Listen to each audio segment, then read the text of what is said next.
Charge ಇದೆಯೋ ಇಲ್ವೋ ಅಂತ ಡೌಟು ನನಗೆ ಮೊದಲು ಭಾಗವತ ತಾತ್ಪರ್ಯ ನಿರ್ಣಯ ಪುಸ್ತಕ ಇಟ್ಕೊಂಡಿದ್ದು ಇಲ್ಲಿ ಇತ್ತಲ್ಲ. ಆಮೇಲೆ ಈಗ ತೀರ್ಮಾನ ಮಾಡಿದೆ, ಬೆಂಗಳೂರಿಗೆ ಶಿಫ್ಟ್ ಆದಮೇಲೆ ಯಾವ್ಯಾವ ಪುಸ್ತಕ ಇರುತ್ತೋ ಅದನ್ನು ನಾನು ಇದರಲ್ಲಿ ನೋಡಲ್ಲ, ಟ್ಯಾಬಲ್ಲಿ ನೋಡಲ್ಲ.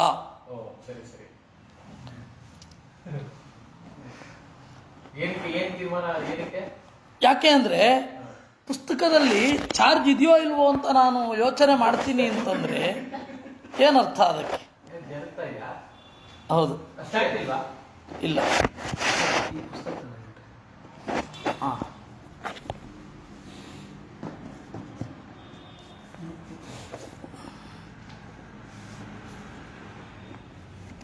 ಇದ್ರ ಮೇಲೆ ಹೀಗೆ ನಾನು ಟೀಮಲ್ಲಿ ಒಬ್ಬ ಆಯ್ತಾ ರಾಜೇಶ್ ಅಂತ, ಯಾವ್ದೋ ಒಂದು ಗೇಮ್ ಆಡ್ತೀನಂತೆ. ಏನು ಅಂದ್ರೆ ಹೋಗ್ತಾ ಇರುತ್ತೆ, ಎಲ್ಲಿ ಜಾಗ ಸಿಗುತ್ತೋ ಅವನಿಗೆ ತೋರ್ಸೋದಂತೆ, ಅವಾಗ ಪಾಯಿಂಟ್ ಸಿಗುತ್ತೆ. ಅವನು ಸೈಕಲ್ ಹೊಡ್ಕೊಂಡು ಹೋಗ್ತಾ ಇದ್ದಂತೆ, ಅಲ್ಲಿ ಪಾರ್ಕಿಂಗ್ ಲಾಟ್ ಇತ್ತಂತೆ, ಜಾಗ ಆಯ್ತಂತೆ, ಹಂಗೆ ಸುಮ್ಮನೆ ತಿರುಗ್ಬಿಟ್ನಂತೆ, ಈಗ ತಿರುಗಿಸ್ಬಿಟ್ನಂತೆ. ನಾನು ಯಾಕೆ ಹಿಂಗ್ ಬಂದು ನಿಂತೆ? ಸಂಸ್ಕಾರೋ ಬಲವಾನ್ಯತಃ ಬ್ರಹ್ಮಾದ್ಯಾಪಿ ತದ್ವಶಾಹ ಅಂತ. ಸಂಸ್ಕಾರ ಅನ್ನೋದು ಬ್ರಹ್ಮಾದಿಗಳನ್ನೂ ಬಿಡೋದಿಲ್ಲ ಅಂತ. ಅದಕ್ಕೆ ಅದರಿಂದ ಆ ಬಲ ಸಂಸ್ಕಾರದಿಂದ ಹೊರಗಡೆ ಬರಲಿಕ್ಕೇನೆ ವೇದಾಂತ ಮೊದಲಾದವುಗಳನ್ನೆಲ್ಲ ಚಿಂತನೆ ಮಾಡೋದು ಅಂತ ಗೀತಾ ಭಾಷ್ಯದಲ್ಲಿ.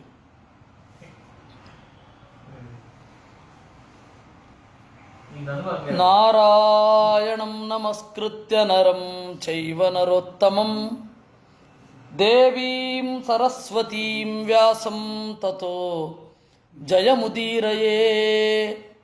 ವಿಜಾನತಾಮವಿತ್ತಸ್ಯ ಮಧ್ವಸ್ಯ ಜಗತಿ ಗುರೋಃ ಪೂರ್ವಾಚಾರ್ಯಮಹಿಷ್ಠಾನಾಂ ಇಯಂ ಪ್ರಣತಿಮಾಲಿಕಾ.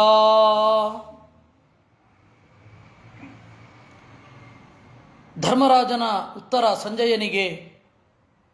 ಧರ್ಮರಾಜ, ಒಂದೊಮ್ಮೆ ಯುದ್ಧವನ್ನು ನೀನು ನಿಲ್ಲಿಸಬೇಕು ಅಂತ ನೀನು ಒತ್ತಾಯ ಮಾಡೋದಾದರೆ ಆ ಪ್ರಯತ್ನ ನೀವು ಯಾಕೆ ಪ್ರಾಮಾಣಿಕವಾಗಿ ಮಾಡಬಾರದು ಅಂತ ಧೃತರಾಷ್ಟ್ರನನ್ನು ನಾನು ಕೇಳ್ತೇನೆ. ನಮಗೆ ಮಾತ್ರ ಒತ್ತಾಯ ಯುದ್ಧ ನಿಲ್ಲಿಸಿ ಅಂತ, ನಿಮಗೆ ಯಾಕಿಲ್ಲ? ಚಾತುರ್ವರ್ಣ್ಯಸ್ಯ ಪ್ರಥಮಂ ಸಂವಿಭಾಗಂ ಅವೇಕ್ಷತ್ವಂ ಸಂಜಯ ಸ್ವಂಚಕರ್ಮ ನಿಶಮ್ಯಾಥೋ ಪಾಂಡವಾನಾಂ ಸ್ವಕರ್ಮ ಪ್ರಶಂಸವಾನಿಂದವಾಯಾಮತಿಸ್ತೆ. ನೋಡು, 4 ವರ್ಣಗಳಿವೆ. 4 ವರ್ಣಗಳಿಗೆ 4 ಕರ್ತವ್ಯ ಇದೆ. ಜ್ಞಾನಕ್ಕೆ ಸಂಬಂಧಪಟ್ಟ ಕರ್ತವ್ಯ ಬ್ರಾಹ್ಮಣನಿಗೆ, ಕ್ಷತ್ರಿಯನಿಗೆ ಸಂಬಂಧಪಟ್ಟ ಕರ್ತವ್ಯ ಬಲ, ಅದಕ್ಕೆ ಸಂಬಂಧಪಟ್ಟದ್ದು. ಯುದ್ಧ ಮಾಡಬೇಕು, ಅವನು ರಾಷ್ಟ್ರ ರಕ್ಷಣೆ ಮಾಡಬೇಕು. ನೀನು ಹೇಳೋದು ಅಧರ್ಮ ಆಗಿದ್ದರೆ ರಕ್ಷಕರಾಗಿ ಪ್ರಕೃತಿ ನಮ್ಮನ್ನು ಯಾಕೆ ನಿಯಮಿಸುತ್ತೆ? ರಕ್ಷಣೆ ಮಾಡಬೇಕಾದ ಅನಿವಾರ್ಯ ಏನು? ದುರ್ಜನರು ದುರ್ಬಲರನ್ನು ಆಕ್ರಮಿಸ್ತಾರೆ ಅಂತ ಅಲ್ವಾ? ಯುದ್ಧ ಇರೋದೇ ತಪ್ಪ. ಹಾಗಾದರೆ ಯುದ್ಧ ವಿದ್ಯೆಯೇ ಅಸಂಗತವ? ಯಾಕೆ ಈ ನಿಯಮ ಯಾಕೆ ಇದೆ ಜಗತ್ತಿನಲ್ಲಿ? ವಿದ್ಯೆಗಳು ಯಾಕೆ ಹುಟ್ಟಿದೆ ಅನ್ನೋದ್ರ ಮೇಲೆ ಅದು ಸ್ವಭಾವ ಹಾಗಿದೆಯೋ ಇಲ್ವೋ ಅನ್ನೋದು ನೋಡ್ಕೊಳ್ಳಿ.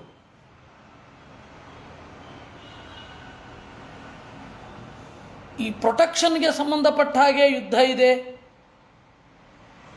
ಮಾಹಿತಿಗಳನ್ನು ತಿಳಿಸುವ ಜಾಲ ಇದೆ. ಯಾಕೆ ಅಂದರೆ ದುಷ್ಟತನ ಅನ್ನೋದು ಸಹಜ. ದುಷ್ಟತನ ಸಹಜ ಆಗದೆ ಹೋಗಿದ್ದಿದ್ರೆ, ದುಷ್ಟತನ ಅನ್ನೋದು ಸಹಜ ಆಗದೆ ಹೋಗಿದ್ದಿದ್ರೆ ಅದನ್ನು ದುಷ್ಟತನವನ್ನು ಪ್ರತಿರೋಧಿಸಲಿಕ್ಕೆ ಈ ಯಾವ ವಿದ್ಯೆಗಳು ಇರ್ತಿರಲಿಲ್ಲ. ವಿದ್ಯೆ ಇದೆ ಅಂದರೆ ಏನರ್ಥ? ಯಾವ ವಿದ್ಯೆ ಅನ್ನೋದು ವಿರೋಧಿಯೋ ಸಂಗತವೋ ಅನ್ನೋದನ್ನು ನೋಡಬೇಕು. ವಿದ್ಯೆ ವಿರೋಧಿಸಿದರೆ ಅದು ದುಷ್ಟವಾದ ಪದಾರ್ಥ ಇರುತ್ತೆ ಅಂತ ಅರ್ಥ. ವಿದ್ಯೆ ವಿರೋಧಿಸಲಿಲ್ಲ ಅಂತಂದರೆ ದುಷ್ಟವಾದ ಸಂಗತಿ ಇಲ್ಲ ಅಂತ ಅರ್ಥ.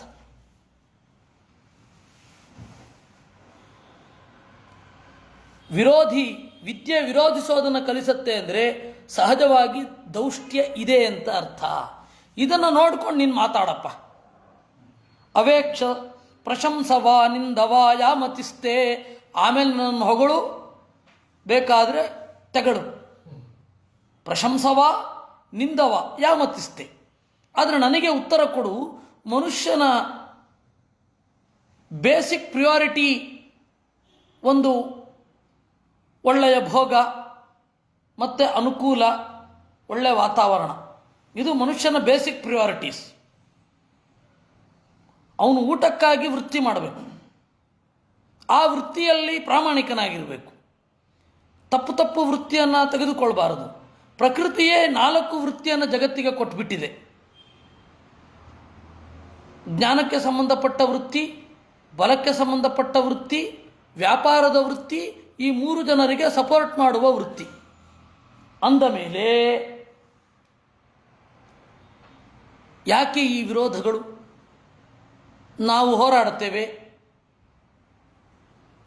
ಅಧೀಯೀತ ಬ್ರಾಹ್ಮಣೋಥೋ ಯಜೇತ, ಬ್ರಾಹ್ಮಣನೊಬ್ಬನ ಕರ್ತವ್ಯ ಏನು? ಅಧ್ಯಯನ ಮಾಡಬೇಕು. ಯಜೇತ, ದೇವರನ್ನು ಬೇರೆ ಬೇರೆ ಮಾಧ್ಯಮಗಳಲ್ಲಿ ಪೂಜೆ ಮಾಡಬೇಕು. ದದ್ಯಾತ್ ಈಯಾತ್ ತೀರ್ಥ ಮುಖಾನಿ ಚೈವ, ಕೊಡಬೇಕು, ದಾನ ಮಾಡಬೇಕು, ತೀರ್ಥಕ್ಷೇತ್ರಗಳಿಗೆ ಸಂಚಾರ ಮಾಡಬೇಕು. ಅಧ್ಯಾಪಯೇ ಧ್ಯಾಜಯೇ ಚಾಪಿ ಯಾಜ್ಯಾನ್ ಪ್ರತಿಗ್ರಹಂ ವಾ ವಿದಿತಾತ್ ಪ್ರತೀಚ್ಛೇತ್. ಅಧ್ಯಾಪಯೇತ್, ವೇದವನ್ನು ಅಧ್ಯಾಪನ ಮಾಡಬೇಕು. ಯಾಜಯೇತ್, ಬೇರೊಬ್ಬರ ಕೈನಲ್ಲಿ ಪೂಜೆ ಮಾಡಿಸಬೇಕು. ಪ್ರತಿಗ್ರಹಂ ವಾ ವಿದಿತಾತ್ ಪ್ರತೀಚ್ಛೇತ್, ತಿಳಿದವರಿಂದ ದಾನವನ್ನು ಪಡಿಬೇಕು. ಯಾಕೆಂದರೆ ಎಂಥವ್ರು ಇವರು ಅಂತ ತಿಳ್ಕೊಂಡು ತಿಳಿಯದವರಿಂದ ದಾನವನ್ನು ಸ್ವೀಕಾರ ಮಾಡಬಾರದು, ಹೊಸ ವಿಚಾರ. ವಿದಿತಾತ್ ವಾ ಪ್ರತೀಚ್ಛೇತ್ ಅಂದರೆ ಇವನು ದಾನ ಮಾಡಬೇಕು. ತೀರ್ಥಮುಖ್ಯ ಈಯಾ ತೀರ್ಥಮುಖ್ಯ ನಿಶ್ಚೈವ, ತೀರ್ಥಗಳಿಗೆ ಸಂಚಾರ ಮಾಡಬೇಕು, ತೀರ್ಥಕ್ಷೇತ್ರಕ್ಕೆ ಸಂಚಾರ ಮಾಡಬೇಕು, ಯಾತ್ರೆ ಮಾಡಬೇಕವನು.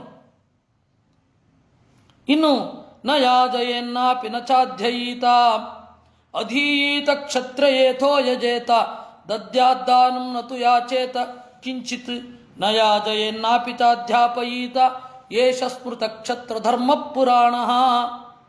ಅಧೀಯೀತ, ಕ್ಷತ್ರಿಯನಾದವನು ಅಧ್ಯಯನ ಮಾಡಬೇಕು. ಯಜೇತ, ದೇವರನ್ನು ಪೂಜಿಸಬೇಕು ಅಗ್ನಿ ಮೊದಲಾದ ಮುಖಗಳಲ್ಲಿ. ದದ್ಯಾದ್ದಾನಂ, ದಾನವನ್ನು ಮಾಡಬೇಕು. ನತು ಯಾಚೇತ ಕಿಂಚಿತ್, ಅವನು ಬೇಡಬಾರದು. ಅವತ್ತಿನ ಕಾಲದಲ್ಲಿ ಬ್ರಾಹ್ಮಣರು ಸಾಲ ಮಾಡಲಿಕ್ಕಿಲ್ಲ, ಬೇಡಬೇಕು. ಬ್ರಾಹ್ಮಣರಿಗೆ ಬೇಡೋದೇ ಧರ್ಮ, ಕ್ಷತ್ರಿಯರು ಕಿತ್ಕೋಬೇಕು, ಬೇಡೋದಲ್ಲ. ಗೊತ್ತಾಯ್ತಾ? ಸಾಲ ಗೀಲ ಎಲ್ಲ ಮಾಡಲಿಕ್ಕಿಲ್ಲ ಕ್ಷತ್ರಿಯರು. ಕೃಷ್ಣ ಕ್ಷತ್ರಿಯ ಹೌದಾ ಅಲ್ವಾ? ಕೃಷ್ಣನೇ ಶ್ರೀನಿವಾಸನಾಗಿ ಬಂದರೆ ಅವನು ಬೇಡಬೇಕಾ? ಬೇಡಬಾರದು. ನಯಾಜಯೇನ್ನಾಪಿ ನ ಚಾಧ್ಯಯೀತ, ನಯಾಜಯೇತ್, ಅವನು ಹೋಮ ಮಾಡಿಸ್ಲಿಕ್ಕಿಲ್ಲ ಕ್ಷತ್ರಿಯ. ನಾಧ್ಯಾಪಯೀತ, ವೇದವನ್ನು ಹೇಳ್ಕೊಡ್ಲಿಕ್ಕಿಲ್ಲ. ಯಾಕೆಂದರೆ ಅವನು ಪಾಲನೆ ಮಾಡಬೇಕು. ಹಾಗಾದರೆ ಹೇಳ್ಕೊಟ್ಟಿದ್ದಾರೆ ಉಪನಿಷತ್ತಿನಲ್ಲೆಲ್ಲ. ಕ್ಷತ್ರಿಯರು ಬ್ರಾಹ್ಮಣರಿಗೆ ಉಪದೇಶ ಮಾಡಿರೋದು ಉಪನಿಷತ್ತಿನಲ್ಲಿ ಬರುತ್ತೆ. ಇದೇ ಧರ್ಮವ್ಯಾಧ ಬ್ರಾಹ್ಮಣನಿಗೆ ಹೇಳ್ತಾನೆ, ಉಪದೇಶ ಮಾಡ್ತಾನೆ. ಉಪದೇಶ ಅಲ್ವಾ ಅದು? ಶಾಂತಿಪಾಠಪೂರ್ವಕವಾಗಿ ಹೇಳ್ಕೊಡ್ಲಿಕ್ಕಿಲ್ಲ ಅಂತ. ಏಕೆಂದರೆ ಅವನೊಬ್ಬನಿಗೆ ಬಂತು, ಹಾಗಂತ ಎಲ್ಲರಿಗೂ ಬರಬೇಕು ಅಂತಿಲ್ಲ ಅವನ ತಲೆಮಾರಿನಲ್ಲಿ.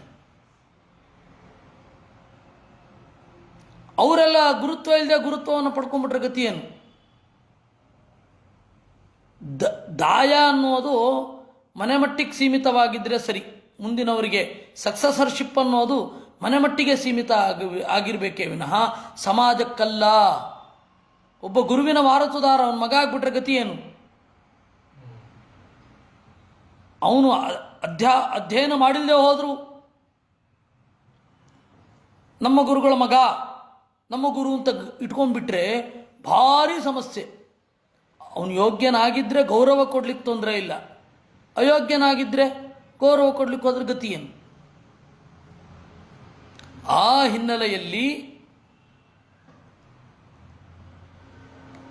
ಹೇಳ್ತಾರೆ, ಸಕ್ಸಸರ್ಶಿಪ್ ಅನ್ನೋದು ಮನೆಯ ಹಣ, ಆಸ್ತಿ ಇತ್ಯಾದಿಗಳ ಮಟ್ಟಿಗಿರುತ್ತೆ. ಅದು ಯಾವುದೇ ಕಾರಣಕ್ಕೂ ಅದರಿಂದ ಮೇಲೆ ಹೋಗಬಾರ್ದು, ಅಲ್ಲಿಂದ ಮುಂದೆ ಹೋಗ್ಬಿಡಬಾರದು. ಅದರ ಬಗ್ಗೆ ಎಚ್ಚರ ಇರಲಿ ಅಂತ. ಈ ಹಿನ್ನೆಲೆಯಲ್ಲಿ ತಥಾ ರಾಜನ್ಯೋ ರಕ್ಷಣಂ ವೈ ಪ್ರಜಾನಾಂ ಕೃತ್ವಾ ಧರ್ಮೇಣ ಪ್ರಮಾದೋ ತಥತ್ವಾ, ಒಬ್ಬ ಕ್ಷತ್ರಿಯ ಪ್ರಜೆಗಳ ರಕ್ಷಣೆಯನ್ನು ಮಾಡ್ತಾನೆ. ಕೃತ್ವಾ ಧರ್ಮೇಣ ಅಪ್ರಮಾದ, ಪ್ರಮಾದವೇ ಇಲ್ಲದೆ ಸರಿಯಾಗಿ ಗಳಿಸಿದ್ದನ್ನು ಸರಿಯಾಗಿ ಕೊಡಬೇಕು. ಯಜ್ಞೈರಿಷ್ಟ್ವಾ ತರ್ವ ವೇದಾನಧೀತ್ಯ ದಾನಂ ದತ್ವಾ ಪುಣ್ಯಕೃತ ವಸೇದ್ಗೃಹಾನ್, ಯಜ್ಞಗಳಿಂದ ಮಾಡಬೇಕು. ಯಜ್ಞ ಮಾಡಲಿಕ್ಕೆ ತೊಂದರೆ ಇದೆ, ಮತ್ತು ಯಜ್ಞದಲ್ಲಿಯೇ ಯುದ್ಧ ವಿಹಿತವಾಗಿದೆ, ಅದನ್ನು ತಪ್ಪು ಅಂತ್ಯ. ಅಶ್ವಮೇಧ ಯಾಗ ಯಜ್ಞದಲ್ಲಿಯೇ ವಿಹಿತವಾಗಿರೋದು. ಅಶ್ವಮೇಧದಲ್ಲಿ ನೀವು ಎಲ್ಲ ರಾಜರನ್ನು ಗೆಲ್ಲಬೇಕು ಅಂತಿರೋದು, ರಾಜಸೂಯದಲ್ಲಿ ಎಲ್ಲ ರಾಜರನ್ನು ಗೆಲ್ಲಬೇಕು ಅಂತಿರೋದು. ಯಜ್ಞದಲ್ಲಿಯೇ ವಿಹಿತವಾಗಿದೆ. ವೇದದಲ್ಲಿಯೇ ನೀವು ಯುದ್ಧ ಮಾಡಿ ರಾಜರನ್ನು ಗೆದ್ದು ಅಂತಿದೆ. ಅದಕ್ಕೂ ಉಲ್ಟಾ ಹೋಗೋದಾ? ಅದನ್ನು ಬೈರಿ, ವೇದವನ್ನೇ ಬೈರಿ. ಜನ ಸುಲಭವಾಗಿ ಬೈತಾರೆ, ಬೈಲಿಕ್ಕೆ ಯಾವ ಕ್ವಾಲಿಫಿಕೇಷನ್ನು ಬೇಡ, ಸುಲಭವಾಗಿ ಹೇಳ್ಬೋದು. ನೋಡ್ರಿ, ವೇದಗಳು ಶಾಂತಿಯುತವಾಗಿ ಇಲ್ಲ, ಅಶಾಂತಿಯನ್ನು ಪ್ರಚೋದನೆ ಮಾಡ್ತವೆ. ಆಯಿತು, ಜಗತ್ತಿನಲ್ಲಿ ಯಾವ ದುಷ್ಟರು ಇಲ್ಲದೆ ಇರೋ ಹಾಗೆ ಮಾಡಿಬಿಡಿ, ಆಮೇಲೆ ಶಾಂತಿ ನೆಲೆಸುತ್ತೆ ತನ್ನಿಂತಾನೆ. ಜೈಲು ಯಾಕಪ್ಪ ಬಂದದ್ದು? ಮರಣದಂಡನೆ ಯಾಕೆ ಹೋಗಿದ್ದು? ರಿಹ್ಯಾಬಿಲಿಟೇಷನ್ ಸೆಂಟರ್ ಅಂತ ಜೈಲು ಬಂತು. ಯಾವನು ಜೈಲಿಗೆ ಹೋಗಿ ಬಂದು ಮತ್ತೆ ಒಳ್ಳೆಯವನಾಗಿ ಜೀವನ ಮಾಡಿದ್ದಾನೆ ಹೇಳಿಬಿಡಿ? ಯಾವನೂ ಇಲ್ಲ. ಯಾರೋ ಕಾಂಜಿ ಪಿಂಜಿ ಸುಮ್ಮನೆ ಇದ್ದವನು ಮನಃಪರಿವರ್ತನೆ ಆಗಿರ್ಬೋದೇನೋ. ಏನು ಲಕ್ಷಕ್ಕೊಂದು ಕೇಸ್ ಇರ್ಬೋದಾ?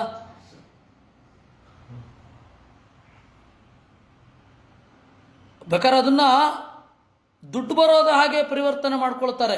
ಒಬ್ಬ ಪ್ರಸಿದ್ಧ ಲೇಖಕ ಜೈಲಿಗೆ ಹೋಗಿದ್ದವನು, ಜೆಫ್ರಿ ಆರ್ಚರ್, ಜೈಲಿಗೆ ಹೋಗಿದ್ದವನು ಅದನ್ನು ಬರೆದು ದುಡ್ಡು ಮಾಡೋದಾವಿನ ಬದಲಾವಣೆ ಆಯಿತು ನನಗೇನೋ ಡೌಟ್. Prison dairy. ಈ ಹಿನ್ನೆಲೆಯಲ್ಲಿ ಸ್ವಭಾವಕ್ಕೆ ಅನುಗುಣವಾಗಿಯೇ ಈ ಜೀವನವೂ ಇರೋದು. ಆತ್ಮ ಸ್ವಭಾವ ಬೇರೆ, ಪ್ರಾಪಂಚಿಕ ಜೀವನ ಬೇರೆ ಅಂತನ್ನೋದು ಅದು ಒಂದು ಮೆಸ್ಮರೈಸಿಂಗ್. ಪ್ರಾಪಂಚಿಕ ಜೀವನ ಬೇರೆ ರೀ, ಆತ್ಮದ ನಡೆ ಬೇರೆ ರೀ, ಎರಡಕ್ಕೂ ಸಂಬಂಧವೇ ಇಲ್ಲ ಅಂತನ್ನೋದು ತಮ್ಮಲ್ಲಿರುವ ಅಭದ್ರತೆಯನ್ನು ದೂರ ಮಾಡಿಕೊಳ್ಳುವಂತಹ ಪ್ರಯತ್ನ, ಇನ್ಸೆಕ್ಯೂರಿಟಿ ಫೀಲಿಂಗನ್ನು ದೂರ ಇಡುವ ಪ್ರಯತ್ನ. ಅದರಿಂದ ವೇದವೇ ಯಜ್ಞವನ್ನು ಯುದ್ಧವನ್ನು ವಿಧಾನ ಮಾಡಿದೆ. ತಪ್ಪ ಹಾಗಾದರೆ ವೇದ? ಯಾಕೆಂದರೆ ಆ ವೇದವನ್ನೇ ಇಟ್ಟುಕೊಂಡು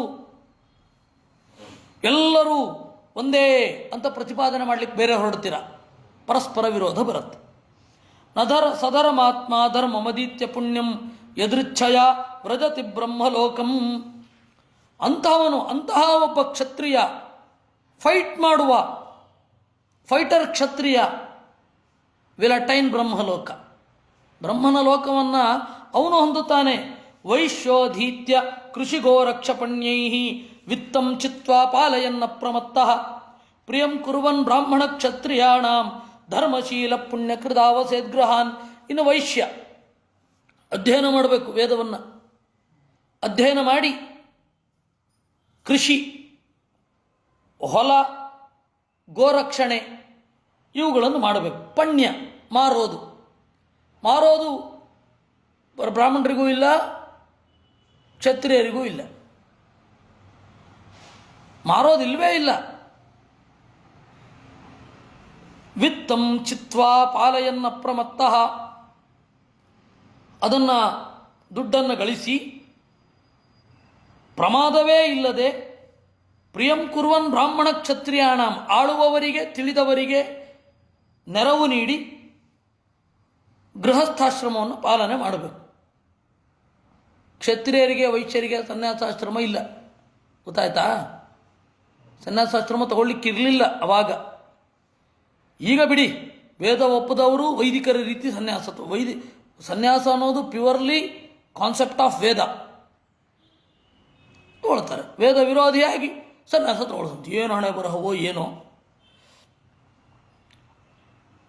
ಪ್ರಿಯಂ ಕುರ್ವನ್ ನಾದಿ ಪರಿಚರ್ಯಾ ವಂದನಂ ಬ್ರಾಹ್ಮಣಾನಾಂ ನಾಧೀತ ಪ್ರತಿಷಿದ್ಧೋಸ್ಯ ಯಜ್ಞ ನಿತ್ಯೋತ್ಥಿತೋ ಭೂತಯೇ ತಂದ್ರಿತ ಸ್ಯಾತ್ ಏಷ ಶ್ರುತ ಶೂದ್ರ ಧರ್ಮ ಪುರಾಣ. ಇನ್ನು ದೇವರ 4ನೆಯ ಮಕ್ಕಳಿಗೆ ಏನು? ಈ 3 ಜನರಿಗೆ ಸಪೋರ್ಟ್ ಆಗಿ ನಿಲ್ಲೋದು. 3 ಜನರಿಗೆ ಸಪೋರ್ಟ್ ಮಾಡ್ತಾ ನಿಲ್ಲಬೇಕಾದ್ರೆ ಬೇರೆ ಏನು ಮಾಡಲಿಕ್ಕಾಗಲ್ಲ, ಅವ್ರಿಗೆ ಬೇಕಾಗೂ ಇಲ್ಲ. ಇವಾಗ ಯಾಕೆ ಮಾಡಬೇಕು? ಒಳ್ಳೆಯದಾಗಲಿ ಅಂತ ಮಾಡಬೇಕು. ಒಳ್ಳೇದು ಹೀಗಿದ್ರೂ ಆಗತ್ತೆ ಅಂದಮೇಲೆ ಉಳಿದದ್ದು ಯಾಕೆ ಮಾಡಬೇಕು? ದೇವರ ನೆನಪು ಮತ್ತೆ ತಮಗೆ ಒಪ್ಪಿಸಿದ ಕರ್ತವ್ಯ ಮುಗೀತಲ್ಲ. ಯಾರು ನಮಗೆ ಯಾಕಿಲ್ಲ ಅಂತ ಹೇಳ್ತಾರಲ್ಲ, ಆಯಿತು ಬನ್ನಿ ಕಲ್ತ್ಕೊಳ್ಳಿ ಅಂತಂದರೆ ಓದಲ್ಲ. ನಮಗೆ ಯಾಕಿಲ್ಲ, ಬ್ರಾಹ್ಮಣರು ನಮ್ಮನ್ನು ವೇದವಂಚಿತರನ್ನಾಗಿ ಮಾಡಿದ್ರು, ಆಯ್ತಪ್ಪ ಬನ್ನಿ ಕಲ್ತ್ಕೊಳ್ಳಿ ಅಂದರೆ ಇಲ್ಲ, ಕಲ್ತ್ಕೊಳ್ಳಿಕ್ಕೆ ತಯಾರಿಲ್ಲ, ಬೈಲಿಕ್ಕೆ ಮಾತ್ರ. ಹೀಗಿರುತ್ತೆ. ಏತಾನ್ ರಾಜ ಪಾಲಯನ್ನ ಪ್ರಮತ್ತೋ ನಿಯೋಜಯಾನ್ ಸರ್ವವರ್ಣಾನ್ ಸ್ವಧರ್ಮೇ. ಇದು ಮೂಲಭೂತವಾದ ನಡೆ. ಇದಕ್ಕೆ ವಿರುದ್ಧವಾಗಿರುವವರನ್ನ ರಾಜ ಶಿಕ್ಷಿಸಬೇಕೋ ಶಿಕ್ಷಿಸಬಾರದೋ? ಈಗ ಕಳ್ಳತನ ಯಾಕೆ ತಪ್ಪು? ತನ್ನದಲ್ಲದನ್ನು ತನ್ನದು ಅಂತ ಅಂದುಕೊಳ್ತಾನೆ, ತನ್ನದಲ್ಲದನ್ನು ತನಗೆ ಬಳಸ್ಕೊಳ್ತಾನೆ ಅಂತ ಕಳ್ಳತನ ತಪ್ಪು. ಇಲ್ಲಾಂದರೆ ಕಳ್ಳತನ ಯಾಕೆ ತಪ್ಪಪ್ಪ? ಈಗ ರಸ್ತೆಯಲ್ಲಿ ಹೋಗ್ತಾ ಇರ್ತೇನೆ, ಒಂದು ಮರ ಇರುತ್ತೆ, ಆ ಮರ ಯಾರಿಗೂ ಸೇರಿಲ್ಲ, ಕಾಡಿನಲ್ಲಿರುವ ಮರ, ಅದರದ್ದು ಹಣ್ಣನ್ನು ನಾನು ಕಿತ್ಕೊಂಡು ತಿಂತೇನೆ, ತಪ್ಪಾ? ಬನ್ನಿ ಕಾಂಕ್ರೀಟ್ ಕಾಡಿಗೆ ಬನ್ನಿ, ನಿಮ್ಮ ಮನೆಯ ಒಳಗಡೆ ಇರುವ ತಿಜೋರಿಯಲ್ಲಿರುವ ಹಣವನ್ನು ಎತ್ಕೊಂಡು ಹೋಗ್ತೇನೆ, ತಪ್ಪೇನು? ಇಲ್ಲ, ಇದನ್ನು ನಾನು ಗಳಿಸಿದ್ದು, ನೀನು ಗಳಿಸಿದ್ದು ಅಂದರೆ ನನ್ನ ಶ್ರಮ ಇದೆ, ನಿನ್ನ ಶ್ರಮ ಇದೆ, ಆದ್ದರಿಂದ ಶ್ರಮ ಇಲ್ಲದೆ ನಾನು ತಗೊಳ್ಳೋದು ತಪ್ಪು ಅಲ್ವಾ? ಕಳ್ಳತನ ಯಾಕೆ ತಪ್ಪು? ಇದರಿಂದ ನೀವು ತಪ್ಪು ಅಂತ ಅನ್ಬೇಕು. ಕಳ್ಳತನವನ್ನು ನನ್ನದಲ್ಲದ್ದನ್ನು ನನ್ನದು ಅಂತ ಅಂದುಕೊಂಡೆ, ಅದರಿಂದಾಗಿ ನಾನು ಕಳ್ಳ. ಹಾಗಾಗಬಾರ್ದು. ನನ್ನದಲ್ಲದ್ದನ್ನು ನನ್ನದು ಅಂತ ಅನ್ಕೋಬಾರ್ದು. ಇಷ್ಟು ಬಿಟ್ಟರೆ ನೀನು ಈ ನಿಯಮವನ್ನು ಅದಕ್ಕೆ ಯಾಕೆ ಅಪ್ಲೈ ಮಾಡಬಾರ್ದು? ನನಗೆ ಬಲ ಇದೆಯಪ್ಪ, ನಿನಗೆ ಹೊಡಿತೀನಿ, ತೊಗೊಂಡು ಹೋಗ್ತೀನಿ, ಯಾಕೆ ತಪ್ಪು? ಪ್ರಾಣಿಗಳನ್ನು ಮಾಡಲ್ವಾ? ಇದು ಮೂಲಭೂತವಾದ ಧರ್ಮಕ್ಕೆ ವಿರುದ್ಧವಾಗಿದೆ. ಎಲ್ಲ ಮೋಸ ಮಾಡೋದು, ಜೂಜಾಡೋದು, ಏನು ಎಫರ್ಟ್ ಇಲ್ಲ. ಎಫರ್ಟಿಗೆ ತಕ್ಕ ಫಲ ಬಂದರೆ ತೊಂದರೆ ಇಲ್ಲ. ಅದಿಲ್ಲ ಅಂತಂದರೆ ಏನರ್ಥ? ಬೇಸಿಕ್ ಕಾನ್ಸೆಪ್ಟ್ಸ್ ಇವೆಲ್ಲ. ಜೂಜು ಯಾಕೆ ತಪ್ಪು? ಯಾವ ಎಫರ್ಟು ಇಲ್ಲದೆ ನಾನೆಲ್ಲ ದಕ್ಕ ಹಾಕೊಂಡ್ಬಿಡ್ತೀನಿ. ನನಗೊಂದು ಕುಟಿಲತೆ ಇದ್ದರೆ ಸಾಕು, ಮ್ಯಾಚ್ ಫಿಕ್ಸಿಂಗ್ ಇದ್ದರೆ ಸಾಕು. ಎಲ್ಲ ಅಂತ ಬೆಳಗ್ಗಿಂದ ಸಂಜೆ ತನಕ ಕೂತ್ಕೊಂಡು ನೋಡ್ತಾ ಇರ್ತಾರೆ ಕ್ರಿಕೆಟು. ಅವರವರೇ ಇದು ಮಾಡ್ಕೊಂಡು ಮೊದಲೇ ತೀರ್ಮಾನಕ್ಕೆ ಸೋತೋಗ್ಬಿಟ್ಟಿರ್ತಾರೆ. ನಮಗೆ ನಿರಾಸೆ. ಯಾಕೆ ಜೂಜು ತಪ್ಪು ಅಂದರೆ, ನಾವು ಒಂದು ಆಕಸ್ಮಿಕ ಶಕ್ತಿಗೆ ತಕ್ಕ ಫಲ ಅಂತ ಅಂದ್ಕೊಂಡಿರ್ತೀವಲ್ಲ, ಅದೆಲ್ಲ ಬಿದ್ದೋಗಿರುತ್ತೆ. ಇದ್ದ ಶಕ್ತಿಯನ್ನು ಅವನು ಯೂಸೇ ಮಾಡಿರಲ್ಲ, ಅಥವಾ ಇದ್ದ ಶಕ್ತಿಯನ್ನು ವೇಸ್ಟಾಗಿ ಯೂಸ್ ಮಾಡಿರ್ತಾನೆ. ಇವೆಲ್ಲ ಬೇಸಿಕ್ ಕಾನ್ಸೆಪ್ಟ್ಸು. ಹಿಂಸೆ ಅಂದ್ರೇನು, ಅಧರ್ಮ ಅಂದ್ರೇನು, ಧರ್ಮ ಅಂದ್ರೇನು, ಇದನ್ನೆಲ್ಲ ಕೊಡೋದೇ ಮಹಾಭಾರತ ನಿಮಗೆ. ಆದರೆ ಇದ್ರ ಕಾನ್ಸೆಪ್ಟ್ ಎಲ್ಲರಿಗೂ ಇದೆ, ಹೀಗೆ ಹಾಗೆ ಅಂತ. ಯಾಕೆ ಅಂತ ಕೇಳಿದ್ರೆ ಉತ್ತರ ಇಲ್ಲ.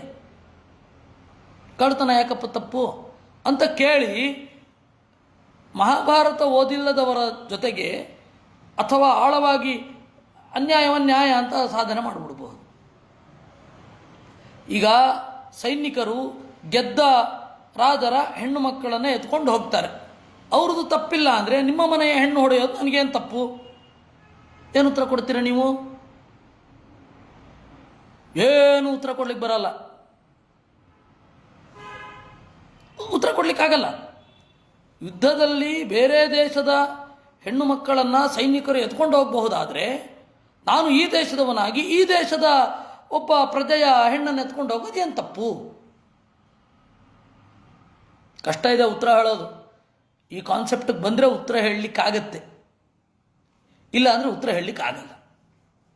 ಮೂಲಭೂತವಾಗಿ ಇದೆಲ್ಲ ಅಜ್ಞಾನ ಮತ್ತು ವಿಪರೀತ ಜ್ಞಾನಗಳದ್ದೇ ಪ್ರಾಬ್ಲಮ್. ನಿನ್ನದಲ್ಲದ್ದನ್ನು ನೀನು ಅಂತ ಅಂದ್ಕೊಂಡಿದೀಯ. ಯೋಗ್ಯವಾಗಿ ಸಿಗಬೇಕಾದ್ದನ್ನು ದಗ್ಗಿಸ್ಕೊಳ್ತಾ ಇಲ್ಲ, ಸಿಗಬಾರದ್ದನ್ನು ಅಥವಾ ಪಡೆಯಬಾರದ್ದನ್ನು ಪಡ್ಕೊಳ್ತಾ ಇದ್ದಿ. ಇಷ್ಟು ಬಿಟ್ಟರೆ ಇನ್ನೇನು ತಪ್ಪು ಅಂತಾರ? ಅಂತಿಮವಾಗಿ ಈ ಎಲ್ಲ ಅಪರಾಧಗಳು ಅಜ್ಞಾನದ ಮೇಲೆ ಅವಲಂಬಿತವಾಗಿವೆ. ಆ ತರಹದ ಅಜ್ಞಾನ ದುರ್ಯೋಧನನಿಗಿದೆ. ಅವನದಲ್ಲದ್ದನ್ನು, ಅವನದು ಎಫರ್ಟ್ ಇಲ್ಲದೆ ಇರೋದನ್ನು ಅವನದನ್ನು ಪಡಿತಾ ಇದ್ದಾನೆ. Without an effort he is desiring fruit. ಅದು ಪ್ರಾಬ್ಲಮ್. ಅದಕ್ಕೆ ಯುದ್ಧ ಮಾಡಲೇಬೇಕಾಗಿದೆ. ಅಂಥವ್ರು ಇರೋದಕ್ಕೆ ತಾನು ಯುದ್ಧ ಮಾಡಬೇಕು.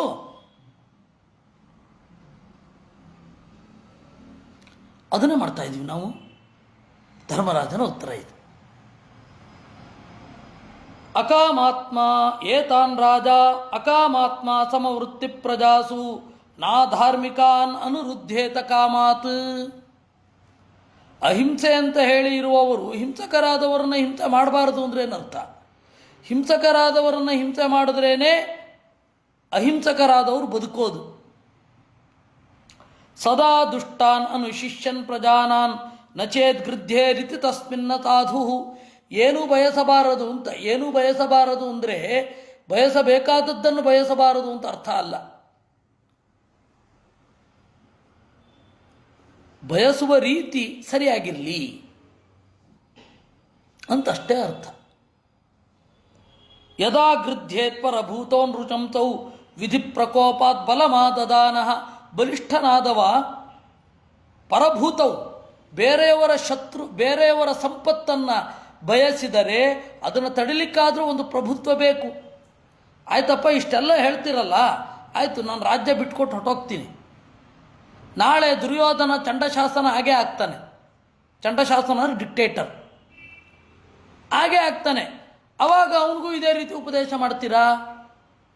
ಅಲ್ಲಿ ಉಪದೇಶ ಮಾಡೋ ಬದಲು ಮೊದಲೇ ಮಾಡ್ಬೋದಲ್ಲ.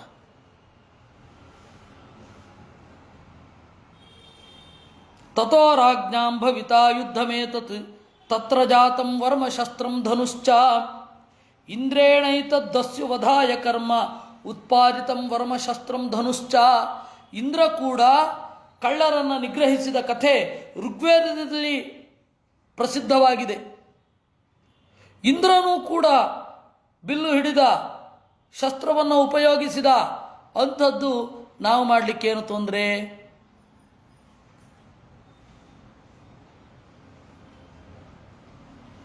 ಯಾವ ತೊಂದರೆಯೂ ಇಲ್ಲ. ಮತ್ತ್ಯಾಕೆ ತಡ?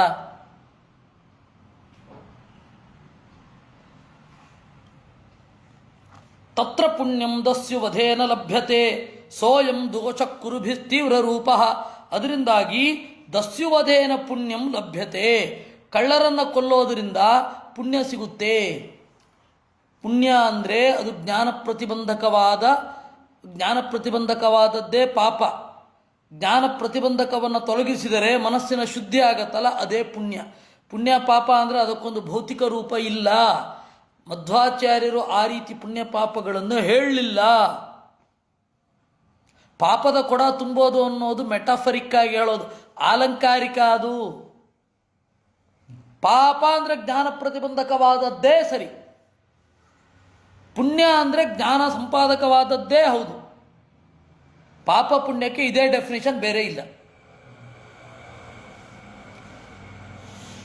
ನಿಮಗೆ ಎಂತಹ ದೊಡ್ಡ ಪಾಪ ಬಂದರೂ ಜ್ಞಾನ ಪ್ರತಿಬಂಧಕವೇ ಆಗೋದು. ಬ್ರಹ್ಮಹತ್ಯ, ಪರಸ್ತ್ರೀ ಗಮನ ಎಲ್ಲ ಪಾಪ. ಯಾಕೆ? ಜ್ಞಾನ ಪ್ರತಿಬಂಧಕ ಆದ್ದರಿಂದ. ಮತ್ತು ಅಜ್ಞಾನದಿಂದಲೇ ನಾವು ಆ ಕೆಲಸ ಮಾಡಿರೋದು. ಮೂಲಭೂತವಾಗಿ ಅಜ್ಞಾನ ಅನ್ನುವುದೇ ಜಗತ್ತಿನ ದೊಡ್ಡ ಶತ್ರು. ಅಜ್ಞಾನದಿಂದಲೇ ಕಳ್ಳತನ ದೋಷ, ಅಜ್ಞಾನ ಇರೋದ್ರಿಂದಲೇ ಬ್ರಹ್ಮಹತ್ಯೆ ದೋಷ, ಅಜ್ಞಾನ ಬರೆಸೋದ್ರಿಂದಲೇ ಸುರಾಪಾನ ದೋಷ. ಮದ್ಯಪಾನ ಮಾಡ್ತಾ ಇದ್ದರೆ ಅಜ್ಞಾನ ಬರ್ತಾ ಜಾಸ್ತಿ ಆವರಿಸ್ಕೊಳ್ತಾ ಹೋಗುತ್ತೆ, ಜ್ಞಾನ ನಯಾ ಪೈಸೆ ಬರಲ್ಲ. ಅದರಿಂದ ಎಲ್ಲ ದೋಷಗಳು ಕೂಡ ಇರೋದು ಅಜ್ಞಾನದ ಹಿನ್ನೆಲೆಯಲ್ಲಿ. ಅದಕ್ಕೆ ಮಧ್ವಾಚಾರ್ಯ ಹೇಳಿದ್ರು, ಅಜ್ಞಾನ ಅನ್ನೋದು ನಮ್ಮ ಶತ್ರು. ನಾವದನ್ನು ಯಾವ ಇವರು ಯಾವ ಯಾವ ಮತ ಪ್ರಚಾರಕರು ಯಾವುದರಿಂದ ದೂರ ಇರಿ ಅಂತ ಹೇಳ್ತಾರೋ ಅವರವರ ಮತಾನುಯಾಯಿಗಳು ಅದಕ್ಕೆ ಅಂಟಿಕೊಂಡಿರ್ತಾರೆ. ಬೇಕಾದ್ರೆ ಗಮನಿಸಿ. ಹೇ ಪಾಪ ದೊಡ್ಡ ಶತ್ರು ಅಂದರು. ಪಾಪ ಮಾಡ್ಬಿಟ್ಟು ಕನ್ಫ್ಯೂಸ್ ಮಾಡಿದ್ರೆ ಓಕೆ ಅಂದರು. ಮತ್ತು ನಮ್ಮ ಪ್ರಭಾಕರ ಜೈನರು ಬಟ್ಟೆ ಅಂಗಡಿ ಇಟ್ಟ ಹಾಗೆ ಅಂತ ಕರೆಕ್ಟ್ ಅದು. ಹಾಗೆ ಇದು ಕೂಡ ಅಜ್ಞಾನದಿಂದ ದೂರ ಇರಿ ಅಂದರು ಆಚಾರ್ಯರು. ನಮ್ಗೆ ಅಜ್ಞಾನವೇ ಬೇಕು, ಕರ್ಮ ಮಾಡಿದ್ರೆ ಸಾಕು ಅಂತ. ಆ ಕರ್ಮ ಅನ್ನೋದು ಜ್ಞಾನೋತ್ಪಾದಕ ಅನ್ನೋದನ್ನೇ ಮಾಧುರ ಮರ್ತರು. ಶ್ರಾದ್ದದಲ್ಲಿ ಜ್ಞಾನಿಯನ್ನು ಕೂಡಿಸ್ಬೇಕು ಅಂತಿರೋದು. ನಮಗೆ ಜ್ಞಾನ ಇದೆಯೋ ಬಿಟ್ಟಿದೆಯೋ ಅವನು ನಿಷ್ಠಾವಂತನಾಗಿದ್ದಾನೆ, ಮಡಿ ಸ್ನಾನ ಮಾಡ್ತಾನೆ, ಮಡಿಯಲ್ಲಿ ಊಟ ಮಾಡ್ತಾನೆ, ಊಟ ಕೂಡಿಸಿ. ಅಲ್ಲ, ಕೂಡಿಸ್ಬಾರ್ದು ನಾನು ಹೇಳ್ತಾ ಇಲ್ಲ. ಆದರೆ ನಾವು ಆಚಾರ್ಯರಿಗೆ ಹೇಗೆ ಹೋಗ್ತಾ ಇದ್ದೀವಿ ಅಂತ, ಆಚಾರ್ಯರು ಏನು ಕೊಟ್ಟರು ಕಾನ್ಸೆಪ್ಟು, ನಾವು ಹೆಂಗೆ ಹೋಗ್ತಾ ಇದ್ದೀವಿ. ಆಚಾರ್ಯ ಜ್ಞಾನಮುದ್ರೆಯನ್ನೇ ಹಿಡಿದದ್ದು, ನಮಗದಿಲ್ಲ, ಬೇಡವೇ ಬೇಡ, ಯಾಕೆ ಬೇಕು. ಹಾಗೆ ಕೆಲವೊಮ್ಮೆ ಹಾಗಾಗತ್ತೆ. ಅದರಿಂದ ನೋಡಿ, ಸೋಯಂ ಪುಣ್ಯಂ ದಸ್ಯು ವಧೇನ ಲಭ್ಯತೆ. ನಮ್ಮ ಜ್ಞಾನ ಶುದ್ಧವಾಗಿರಬೇಕು ಅಂದರೆ ಕಳ್ಳರನ್ನು ಮೊದಲು ಹುಡುಕಿ ಕೊಲ್ಲಬೇಕು, ಅಪರಾಧಿಗಳನ್ನು ಹುಡುಕಿ ಕೊಲ್ಲಬೇಕು, ಆಗಲೇನೇ ಉದ್ಧಾರ ಆಗೋದು. ನಾವೇ ಕ್ಷಂತೆ ರಾಜಧರ್ಮಂ ಪುರಾಣಂ ತದನ್ವಯ ಕುರವಸ್ತರ್ವ ಏವ. ಅವರವರ ಧರ್ಮವನ್ನು ಅವರವರು ಪಾಲನೆ ಮಾಡಬೇಕು. ಅವರವರ ಧರ್ಮ ಯಾವುದು? ಅಧ್ಯಯನ, ದೇವರ ಸ್ಮರಣೆ, ಅವರ ಕರ್ತವ್ಯ. ಲೋಕದಲ್ಲಿ ಒಂದು ನಡಿಬೇಕಲ್ಲ, ಒಂದು ಹೊಟ್ಟೆ ಅಂತ ಇದೆ, ಆ ಹೊಟ್ಟೆಗಾಗಿ ಲೋಕದವರು ಒಂದೊಂದು ಕರ್ತವ್ಯ ಮಾಡಬೇಕು. ಅದರ ಜೊತೆಗೆ ದೇವರನ್ನು ಪ್ರೀತಿಸಬೇಕು. ದೇವರನ್ನು ಪ್ರೀತಿಸುವಾಗ ತಮ್ಮ ಜೊತೆಗಿನವ್ರನ್ನು ಪ್ರೀತಿಸಬೇಕು. ಅದಕ್ಕಾಗಿ ಆ ವಿನಿಮಯ, ಒಂದು ವೃತ್ತಿ, ಪರಸ್ಪರ ಅವಲಂಬನೆ, ನಿಮ್ಮನ್ನು ನಾವು ಅವಲಂಬಿಸ್ಕೊಂಡಿದ್ದೀವಿ, ಇವೆಲ್ಲ ಬರೋದು. ಇದನ್ನೆಲ್ಲ ರಕ್ಷಣೆ ಮಾಡಬೇಕಾದ ರಾಜನ ಧರ್ಮ. ಅದರಿಂದಾಗಿ ನಾನು ಯುದ್ಧ ಮಾಡಬೇಕು ಅಲ್ವಾ? ನಿಮ್ಮ ಪ್ರಕಾರ ರಾಜಧರ್ಮ ಅಸಂಗತ ಹೌದಾ? ರಾಜಧರ್ಮ ಅನ್ನೋದು ನಿಮ್ಮ ಪ್ರಕಾರ ಅಸಂಗತ, ಕಾಲು ಧೂಳಿಗಿಂತ ಕಡಿಮೆ.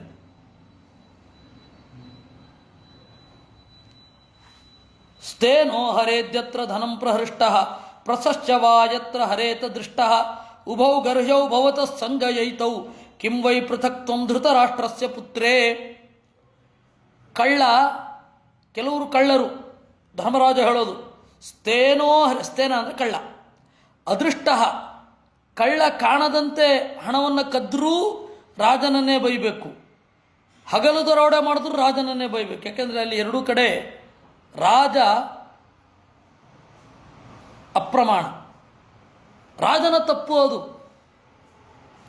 ಉಭೌ ಗರ್ಹ್ಯೌ ಭವತಃ ಸಂಜಯೈತೌ. ಇಲ್ಲೇ ಬಂದು ಕೂತ್ರು ಕೂಡ್ಬೋದು.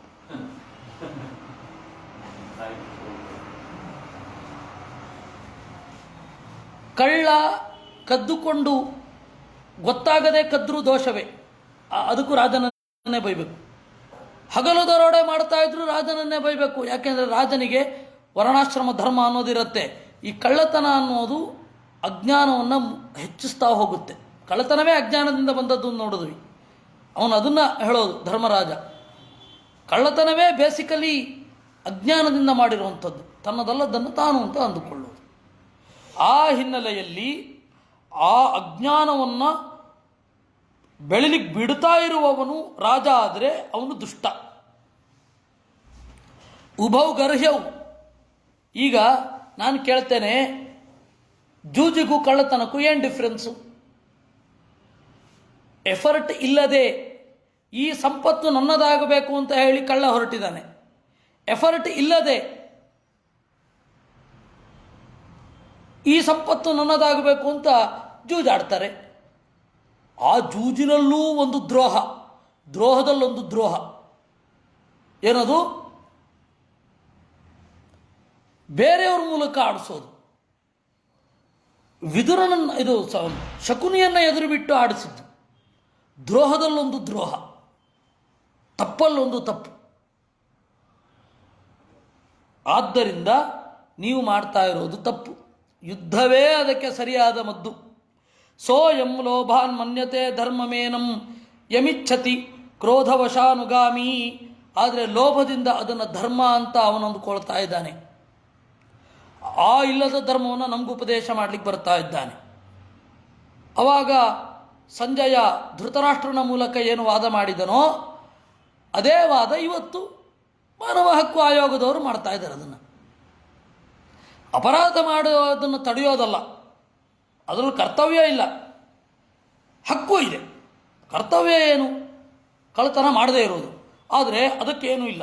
ಕಳ್ಳತನ ತಡೆಯೋದು, ಕಳ್ಳತನ ಮಾಡದೇ ಇರೋದು ಕರ್ತವ್ಯ. ಅದನ್ನು ಬಿಟ್ಬಿಟ್ರು ಇವರು. ಕಳ್ಳತನ ಮಾಡಿ ಆದಮೇಲೆ ಅವ್ರಿಗೆ ಶಿಕ್ಷೆ ಕೊಡಬಾರದು ಅಂತ ಈ ತರಹ ನೀವು ಮಾಡ್ತಾ ಇದ್ದೀರ. ಹೌದೌದು.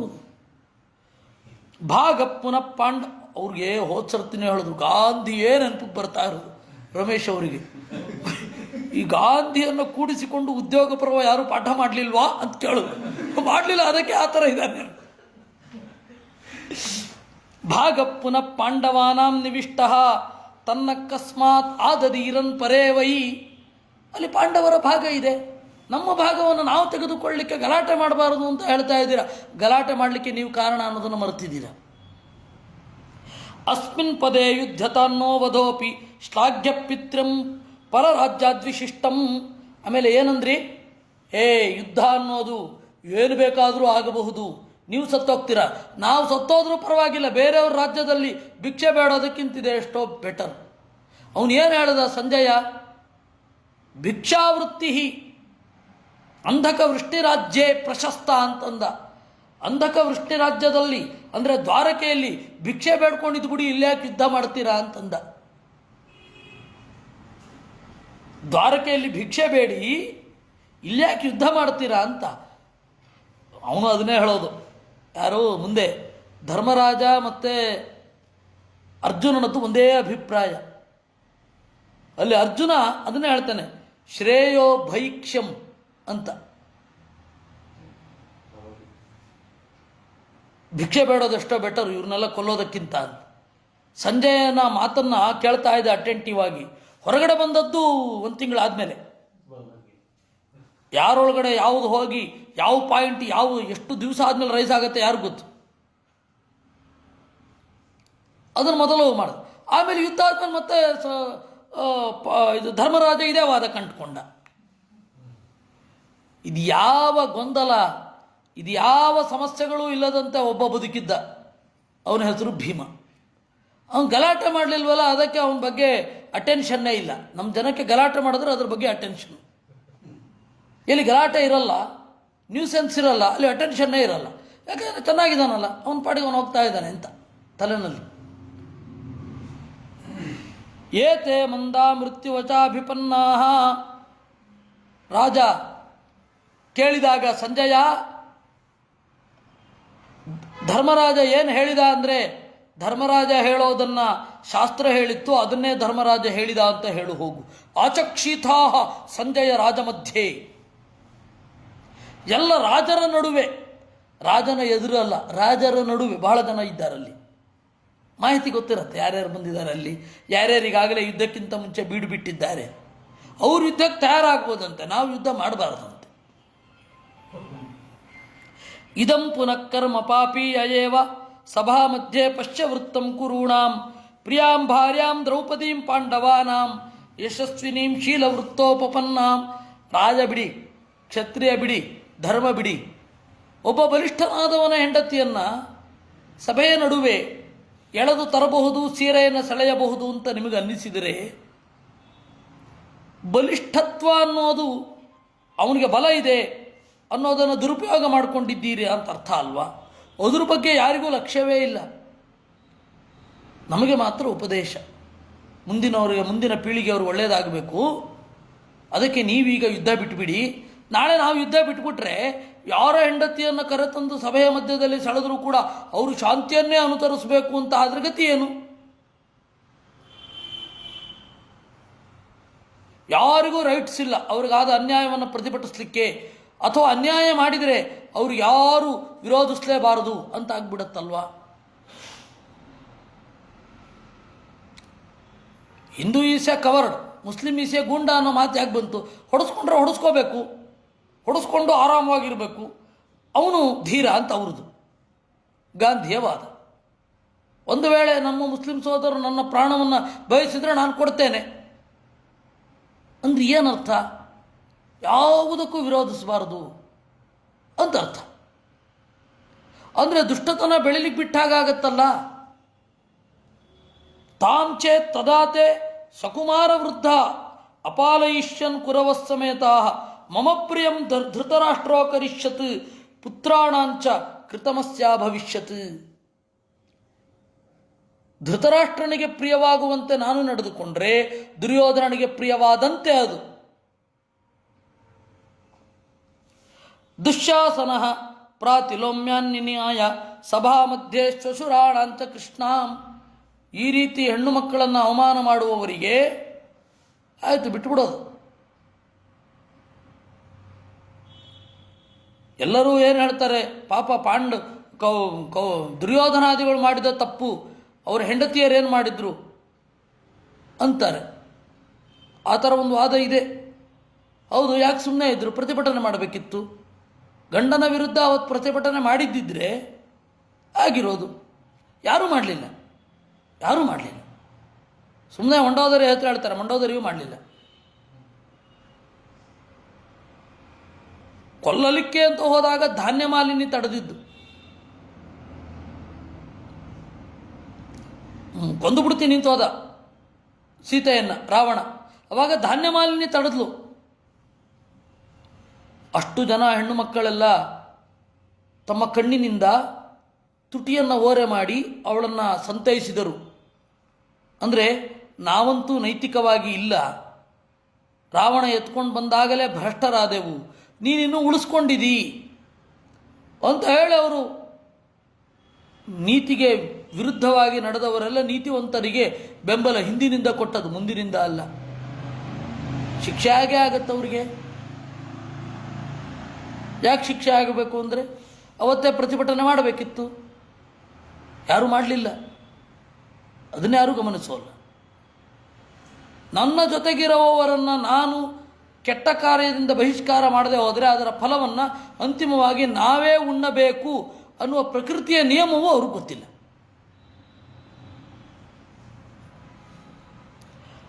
ಏಕಕ್ಷತ್ತ ಧರ್ಮ್ಯಮರ್ಥಂ ಬ್ರುವಾಣಃ ಧರ್ಮಂ ವೃದ್ಧ್ವಾ ಪ್ರತ್ಯುವಾಚಾಲ್ಪ ಬುದ್ಧಿಂ ಅನುಕ್ತ್ವಾತಂ ಧರ್ಮಮೇತಂ ತಭಾಯಾಂ ಅಥೇಚ್ಛಸೆ ಪಾಂಡವಸ್ಯೋಪದೇಷ್ಟುಂ. ಪಾಂಡವಸ್ಯ ಉಪದೇಷ್ಟುಂ ಇಚ್ಛಸೆ. ನಿನ್ನ ಮಕ್ಕಳಿಗೆ ಇಷ್ಟು ದಿವಸ, ಎಷ್ಟು ವರ್ಷ ಅವನಿಗೆ ದುರ್ಯೋಧನನಿಗೆ 71 ವಯಸ್ಸು. 71, ಚಿಕ್ಕಂದಿನಿಂದ ಹಿಡಿದು 71ನೇ ವಯಸ್ಸಿನ ತನಕ ತಂದೆಯಾದವನು ಚಿಕ್ಕಂದಿನಲ್ಲೇ ಉಪದೇಶ ಮಾಡಬೇಕಿತ್ತು, ಮಾಡಲಿಲ್ಲ. ಈಗ ಪಾಂಡವರಿಗೆ ಉಪದೇಶ. ಅಥೇಚ್ಛಸೆ ಪಾಂಡವಸ್ಯ ಉಪದೇಷ್ಟುಂ. ವಿದುರ ಹೇಳಿದ ಅವತ್ತೇ ಕೇಳಿದೆಯಾ ನೀನು? ನತೇ ಗತಿರಿ ವಿದ್ಯತೆ ಯಾಜ್ಞತೇನಿ ಪ್ರಪದ್ಯೇಥ ಧಾರ್ತರಾಷ್ಟ್ರಸ್ಯ ವೇಶ್ಮ ಪರಾಜಿತಾಸ್ತೆ ಪತಯೋ ನ ಸಂತಿ ಪತಿಂ ಚಾನ್ಯಂ ಭಾಮಿನಿ ತ್ವಂ ವೃಣೀಶ್ವ. ಹೇಳಿದರಲ್ಲ, ಧರ್ಮರಾಜ ಬಹಳ ಸಾಫ್ಟಾಗಿ ಹೇಳಿದ ಅವರು ಹೇಳಿದ್ದನ್ನು. ಷಂಢತಿಲಾಹ ಅಂತ. ಷಂಢತಿಲ ಅಂದರೆ ಜೊಳ್ಳು ಕಾಳು, ಗೊತ್ತಾಯ್ತಾ? ಜೊಳ್ಳು ಕಾಳು ಅಂದರೆ ಗಂಡಸ್ತನ ಇಲ್ಲದವರು ಅಂತ. ತಿಲದಲ್ಲಿ ಎಳ್ಳಿನಲ್ಲಿ ಎಣ್ಣೆ ಇರುತ್ತೆ, ಆ ರೀತಿ ನಿಮ್ಮಲ್ಲಿ ಗಂಡಸ್ತನ ಇಲ್ಲ ಅಂತ. ಅದು ಆ ಮಟ್ಟದ ಬೈಗುಳ. ಅದನ್ನು ಪಾಪ ಸಾಫ್ಟ್ ಮಾಡಿ ಹೇಳ್ತಾನೆ ಧರ್ಮರಾಜ ಅಲ್ವಾ. ಎಷ್ಟೇ ಭೀಮಸೇನ ಹೇಳಿದ್ರು ಕೂಡ ಪೇದವ್ರ ಮಾಡ್ತಾರೆ ಅಷ್ಟು ಉಗ್ರವಾಗಿ. ಅವ್ರು ಪೇದವ್ರ ಸ್ವಾಮಿಗಳು ದುರ್ಜನೋಪಿ ಸಂತೋಷ್ಟವ್ಯ ಅಂತ ಹೇಳ್ತಿರಲಿಲ್ಲ. ಆಯಿತು, ದುರ್ಜನನು ಸಂತುಷ್ಟನಾಗಲಿ ಅಂತ ಹೇಳಿ ನಾವು ಈ ರೀತಿ ಸ್ಟೇಟ್ಮೆಂಟ್ ಕೊಡ್ತೀವಿ ಅಂತ ಸಂತೋಷ್ಟವ್ಯ ಅಂತನ್ನೋ ಮಾತಿರೋದ್ರಿಂದ, ದುರ್ಜನೋಪಿ ಅದು ಹೇಳಿದ್ರೆ ಬೇಸರ ಆಗುತ್ತೆ. ಸಂತೋಷ್ಟವ್ಯ ಅಂತ ಮಾತಿರೋದ್ರಿಂದ ನಾವು ಈ ರೀತಿ ಹೇಳ್ತೇವೆ. ಹಾಗೆ ತುಷ್ಯತು ದುರ್ಜನ ನ್ಯಾಯ ಅಂತ ಒಂದು. ಆಯ್ತಪ್ಪ, ದುರ್ಜನರಿಗೂ ಸಂತೋಷ ಆಗಲಿ, ಈ ರೀತಿ ಹೇಳ್ತೇವೆ. ಹಾಗೂ ಹೇಳ್ತಾ ಇರಲಿಲ್ಲ ಅವರು. ಆ ಥರ ಧರ್ಮರಾಜು ಸಾಫ್ಟ್ ಮಾಡಿ ಅವ್ರು ಹೇಳಿದ್ರಲ್ಲ, ನಗತಿಸ್ತೆ ವಿದ್ಯತೆ ಯಾಜ್ಞಸೇನಿ. ದ್ರೌಪದಿ, ನಿನಗೆ ಬೇರೆ ಗತಿ ಇಲ್ಲ, ನಿನ್ನ ಗಂಡಂದಿರೆಲ್ಲ ನಪುಂಸಕರಾದರು. ಪತಿಂಚಾನ್ಯಂ ಋಣೀಶ್ವ ತ್ವಂ ಯಾಜ್ಞಸೇನಿ. ಬೇರೆ ಗಂಡನನ್ನು ಹೊಂದು. ಎಷ್ಟು ವಯಸ್ಸು ಅವಳಿಗೆ? 55. ಅವಳಿಗೆ ಹೇಳೋದು ಇವರು, ಬೇರೆ ಗಂಡನನ್ನು ಹೊಂದು, ಇವ್ರ ಹತ್ರ ಯಾಕೆ ಒದ್ದಾಡ್ತಾ ಇದ್ದೀ ಅಂತ. ಅವಾಗ ಯೋ ಬೀಭತ್ಸೋರ್ ಹೃದಯೇ ಪ್ರೋತ ಆಸೀತ್ ಅಸ್ತಿಚ್ಛಿಂದನ್ಮರ್ಮಘಾತಿ ಸುಘೋರ. ನೀವು ಬಿಟ್ಟ ಮಾತಿನ ಬಾಣ ಧರ್ಮರಾಜನ ಎದೆಯೊಳಗಡೆ ಹೊಕ್ಕು ಮೂಳೆಯನ್ನು ಕೊರಿತಾ ಇದೆ ಇವತ್ತು. ಅಸ್ಥಿ ಭಿಂದನ್ ಸುಘೋರ ಕರ್ಣಾಚ್ಛರೋ ವಾಂಗ್ಮಯ ಸ್ತಿಗ್ಮತೇಜಾಹ ಪ್ರತಿಷ್ಠಿತೋ ಹೃದಯೇ ಫಲ್ಗುನಸ್ಯ. ಇವತ್ತು ಕೂಡ ದಿಗ್ಗನೆ ರಾತ್ರಿ ಹೇಳ್ತಾನೆ, ಕರ್ಣನ ಆ ಮಾತೆಂಬ ಬಾಣ ನೆನಪಾಗುತ್ತೆ. ಸರಿನಾ? ಅದು ಕರ್ಣ ಬಿಟ್ಟ ಬಾಣ ಅರ್ಜುನನಿಗೆ ತಾಗಿದ್ದು. ಎದುರುಗಡೆ ಅದು ಉಪಯೋಗ ಇಲ್ಲ, ದೈಹಿಕವಾದದ್ದು ಕಿತ್ತುಬಿಟ್ರೆ ಸರಿ ಹೋಗುತ್ತೆ. ಆದರೆ ಆಡಿದ ಮಾತು ಮುಂದೆಯೂ ಕೂಡ ಕರ್ಣ ಸತ್ ಮೇಲೂ ಇರುತ್ತೆ. ಅವತ್ತಾಗನ್ಬಿಟ್ಟ ಅವನು ಸತ್ತೋಗಿರ್ತಾನವನು, ಸತ್ ಮೇಲೂ ಉಳಿಯತ್ತದು. ಸತ್ರು ಮರೆಯಲ್ಲ. ನಾನು ಬಹಳ ನೋಡಿದ್ದೇನೆ. ನಮ್ಮ ಅತ್ತೆ ಒಬ್ಬರು ಇದ್ದಾರೆ, ಅವರಿಗೆ ಅರಳು ಮರಳು ಹೋಗಿದೆ. ಅವರಿಗೆ 15ನೇ ವಯಸ್ಸಿನಲ್ಲಿ ಏನೋ ಆಡಿದ ಕುತ್ತಿದ ಮಾತು, ತೀವ್ರವಾದ ಮಾತು ಇನ್ನೂ ನೆನಪಿದೆ. ಅವ್ರಿಗೆ ಅರಳು ಮರಳು. ಅವರ ತಮ್ಮ ಹೋಗಿದ್ದು ಕೂಡ ಗೊತ್ತಾಗಲಿಲ್ಲ ಅಂಥದ್ದು. ಇದು ಮಾತ್ರ ನೆನಪಿರುತ್ತೆ. ಅವತ್ತಾಗನ್ಬಿಟ್ಟು ಅವನು ಅಂದವ್ರು ಸತ್ತೋಗಿರ್ತಾರೆ, ಅಂದ ಕಾಲ ಹೋಗಿದೆ. ಅವ್ರಿಗೀಗ 84 70 ವರ್ಷಗಳ ಹಿಂದೆ ಆಡಿದ್ದು ನೆನಪಿದೆ. ಇನ್ನೊಂದು ಯಾವುದೂ ನೆನಪಲ್ಲಿಲ್ಲ. ಏನೇನೋ ಮಾತಾಡ್ತಾ ಇರ್ತಾರೆ. ಹಾಗಾಗ್ಬಿಡುತ್ತೆ. ವಾಂಗ್ಮಯ ಶರೋಘೋರ ವರ್ಮಭಿಂದನ್ ಅಸ್ಥಿಭಿಂದನ್ ಮರ್ಮಘಾತಿ ಸುಘೋರ. ಮೂಳೆಯನ್ನು ಸೀಳಿ ಒಳಗಡೆ ಹೊಕ್ಕಿರುತ್ತೆ ಆ ಬಾಣ, ಕರ್ಣ ಬಿಟ್ಟ ಬಾಣ ಅದು. ಇದಲ್ಲ, ಮಾತಿನ ಬಾಣ. ಕೃಷ್ಣಾಜಿನಾನಿ ಪರಿಧತ್ಸ್ಯಮಾನಾನ್ ದುಶ್ಯಾಸನ ಕಟುಕಾನ್ ಅಭ್ಯಭಾಷತ್ ಏತೆ ಸರ್ವೇ ಷಂಡತಿಲಾ ವಿನಷ್ಟಾ ಕ್ಷಯಂ ಗತಾ ನರಕಂ ದೀರ್ಘಕಾಲಂ. ಧರ್ಮರಾಜನಿಗೆ ನನಗೆ ವಿರುದ್ಧ ಆಡಬಾರದು ಅಂತ ನನ್ನ ತಮ್ಮಂದಿರು ಜಿಂಕೆ ಚರ್ಮವನ್ನು ಉಟ್ಟುಕೊಂಡ್ರು, ಬೆಲೆಬಾಳುವ ಪಟ್ಟೆ ಪೀತಾಂಬರಗಳನ್ನು ಬಿಟ್ಟು, ಕಿರೀಟವನ್ನು ತೆಗೆದು, ಆಭರಣಗಳನ್ನೆಲ್ಲ ತೆಗೆದು ಕೃಷ್ಣಾರ್ಜುನ ಉಟ್ಕೊಳ್ತಾ ಇರಬೇಕಾದ್ರೆ ಡ್ಯಾನ್ಸ್ ಮಾಡ್ತಾನವನು ದುಶ್ಯಾಸನ. ಏನಂದ ಅವನು? ಏತೆ ಸರ್ವೇ ಷಂಡತಿಲಾಹ ಸಮಸ್ತಾಹ ಅಂತಾನೆ. ನರಕಂಗತ ದೀರ್ಘಕಾಲಂ, ದೀರ್ಘಕಾಲದವರೆಗೆ ನರಕದಲ್ಲಿ ಬಿದ್ದರೂ ಅವರು ಇನ್ಯಾವತ್ತೂ ಉದ್ಧಾರವೇ ಇಲ್ಲ ಅಂತ. ಅವನ ಇಂಟೆನ್ಷನ್ ಏನು? ಗೂಢಚಾರರನ್ನು ಬಿಡ್ತೇವೆ, ನಮ್ಮ ಇಂಟೆಲಿಜೆನ್ಸ್ ಪವರ್ ಸ್ಟ್ರಾಂಗ್ ಆಗಿ ಇದೆ, ಇಂಟೆಲಿಜೆನ್ಸಿನಿಂದ ಅಜ್ಞಾತವಾಸದಲ್ಲಿದ್ದವ್ರನ್ನ ಹುಡುಕಿ ತೆಗಿತೇವೆ, ಅಡಗಿಕೊಂಡವರನ್ನು ಸೆಳೆದು ತಂದು ನೀವು ಅಜ್ಞಾತವಾಸ ಮುಗಿಸಿಲ್ಲ, ಮತ್ತೆ 12 ವರ್ಷ ವನವಾಸಕ್ಕೆ ಹೋಗಿ 1 ವರ್ಷ ಅಜ್ಞಾತವಾಸ ಮಾಡಿ ಇಂತ, ಇನ್ನು 12 ವರ್ಷ ಆರಾಮ್. ಆ 1 ವರ್ಷ ಮತ್ತೆ ಗೂಢಚರ್ಯ ಮಾಡಿದ್ರೆ ಸಾಕು. ಈ ತರಹದ ದುಷ್ಟ ಆಲೋಚನೆಗಳು. ಅವಾಗ ಮಗನೇ ಆ ರೀತಿ ಹೇಳಬೇಡ ಅಂತ ಹೇಳಿದ್ರ ಧೃತರಾಷ್ಟ್ರಾದಿಗಳು, ಭೀಷ್ಮಾಚಾರ್ಯರು ಸುಮ್ಮನೆ ಇದ್ದರು. ನಮಗೂ ಉಪದೇಶ. ಗಾಂಧಾರ ರಾಜಶ್ಚಕುನಿರ್ನಿತಿ ನಿಕೃತ್ಯ ಯದಬ್ರವೀತ್ ದ್ಯೂತಕಾಲೇ ತಪಾರ್ಥಂ. ಶಕುನಿ ಏನು ಹೇಳ್ದ? ಓ ಎಲ್ಲ ಮುಗೀತೋ, ನಕುಲ ಇಲ್ವಾ ಪಣ ಇಡ್ಲಿಕ್ಕೆ? ಇವನಿಲ್ವಾ ಕೃಷ್ಣಯಾತ್ವಂ ದಿವ್ಯ ಯಾಜ್ಞಸೇನ್ಯ? ದುರ್ಯೋಧನ ಹೇಳಿದ, ಕೃಷ್ಣ ಇಲ್ವಾ ಅಂತ ಕೇಳಿದ. ನಿಮ್ಮ ಸೊತ್ತಲ್ವಾ ಕೃಷ್ಣ? ಕೃಷ್ಣ ಇಲ್ವಾ ಅಂತ ಕೇಳಿದ. ಅದಕ್ಕೆ ಅವನು ತಲೆ ಒದಿತೇನೆ ಅಂತ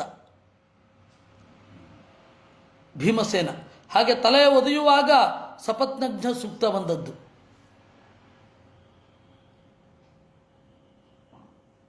ಋಷಭ ಸೂಕ್ತವನ್ನು ಅದರಲ್ಲಿ ಉಂಟು. ಋಷಭ ಸೂಕ್ತ ಅದರಲ್ಲಿ ಎಲ್ಲ ವಿದ್ಯೆಯನ್ನು ಸೆಳೆದು ನಾವು ಇರ್ತೇವೆ, ನೀವು ಕಪ್ಪೆ ಒಟಗುಡುವಂತೆ ಒಟಗುಡ್ರಿ, ಯಾರು ಬೇಡ ಅಂತಾರೆ. ಅಂತಲ್ಲುಂಟು. ಮಂಡೂಕ ಉದಕಾದಿವಾ ಅಂತ. ಹೀಗಾಯಿತು. ಜಾನಾಸಿತ್ವಂ ಧರ್ತರಾಷ್ಟ್ರಸ್ಯ ಮೋಹಂ ದುರಾತ್ಮನ ಪಾಪವಚಾನುಗಸ್ಯ. ನೀನೀಗ ರಾಯಭಾರಿ ಅನ್ನೋದನ್ನ ಮರೆ, ಕೇವಲ ಸಂಜಯ ಅಂತ ನಿನ್ನನ್ನು ನೀನು ನೆನಪಲ್ಲಿ ಇಟ್ಕೋ. ಏನಾಯಿತು? ಸಂಜಯ ಅಂತ ನೀನು ಯಾವಾಗ ಮನಸ್ಸಲ್ಲಿ ಇಟ್ಕೊಳ್ತೀಯೋ ಆವಾಗ ನಿನಗೆ ದುರ್ಯೋಧನನ ಮೇಲಿನ ಮೋಹ ಧೃತರಾಷ್ಟ್ರನಿಗೆ ಎಷ್ಟಿದೆ ಅಂತ ಗೊತ್ತಿಲ್ವಾ? ಅಪಿಮೇವಾಚಂ ಭಾಚಮಾಣಶ್ಚ ಕಾವ್ಯಾಂ ಧರ್ಮಾರಾಮಾಂ ಅರ್ಥವತೀ ಮಹಿಂತ್ರಾಂ ಉಪೇಕ್ಷೇರನ್ ಧರ್ತರಾಷ್ಟ್ರಾ ಸಮರ್ಥಾ ಮಾಂಚ ಪ್ರಾಪ್ತಂ ಕೌರವಾ ಪೂಜಯೇಯುಹು. ಇಷ್ಟು ಕಟುವಾದ ಮಾತನಾಡಿದರೂ ಕೂಡ ಕೌರವರು ನಮ್ಮನ್ನು ಸತ್ಕರಿಸುವ ದಿನಗಳು ಬರಲಿ ಅಂತ ನಾನು ಇಷ್ಟಪಡ್ತೇನೆ.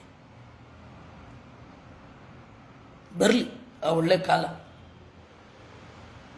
ನನ್ನ ಮಾತನ್ನು ಇಷ್ಟಪಡು, ಎದುರುಗಡೆ ಕೇಳುವ ಇಷ್ಟ ಅವರಿಗೆ ಬರಲಿ. ಸಭೆಯಲ್ಲಿ ಹಾಯಾಗಿ ಕುಳಿತುಕೊಂಡು, ಸಭೆ ಅಂದರೆ ಜನ ಒಟ್ಟು ಸೇರುವ ಜಾಗ, ಅಲ್ಲಿ ಕೂತ್ಕೊಂಡು ಹಾಯಾಗಿ ಕೇಳೋದು ಬರಲಿ. ಇಲ್ಲ ಅಂತಂದರೆ ಭೀಮಸೇನ ಮೊದಲಾದವರೆಲ್ಲ ಗರ್ಜಿಸೋದು ನೋಡಬೇಕಾಗತ್ತೆ. ಗದಾಹಸ್ತೋ ಭೀಮಸೇನೋ ಪ್ರಮತ್ತ. ಗದೆಯನ್ನು ಹಿಡಿದ ಎಂದೂ ಮೈಮರೆಯದ ಕೃಷ್ಣ ಭೀಮಸೇನ. ಹೀಗೆ ಮುಂದುವರಿಲಿ. ಸುಯೋಧನೋ ಮನ್ಯುಮಯೋ ಮಹಾದ್ರುಮಃ ಸ್ಕಂಧಕರ್ಣಶ್ಚ ಕುನಿಸ್ತಶ್ಚ ಶಾಖಾ.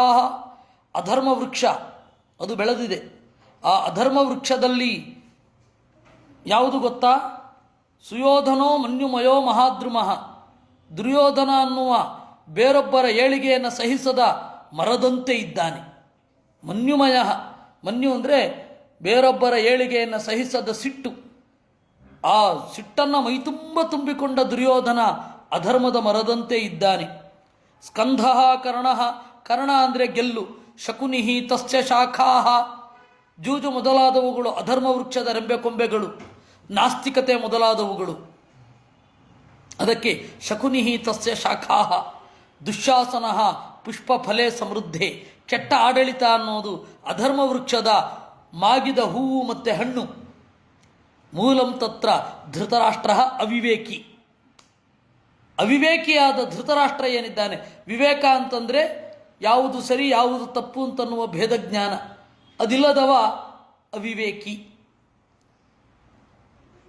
ಸರಿ ಯಾವುದು ತಪ್ಪು ಯಾವುದು ಅನ್ನುವ ತಿಳಿಯದ ಧೃತರಾಷ್ಟ್ರ ಏನಿದ್ದಾನೆ ಅದರ ಬೇರು, ಅಧರ್ಮ ವೃಕ್ಷದ ಬೇರು. ಇಷ್ಟು ದೊಡ್ಡ ಅನರ್ಥ.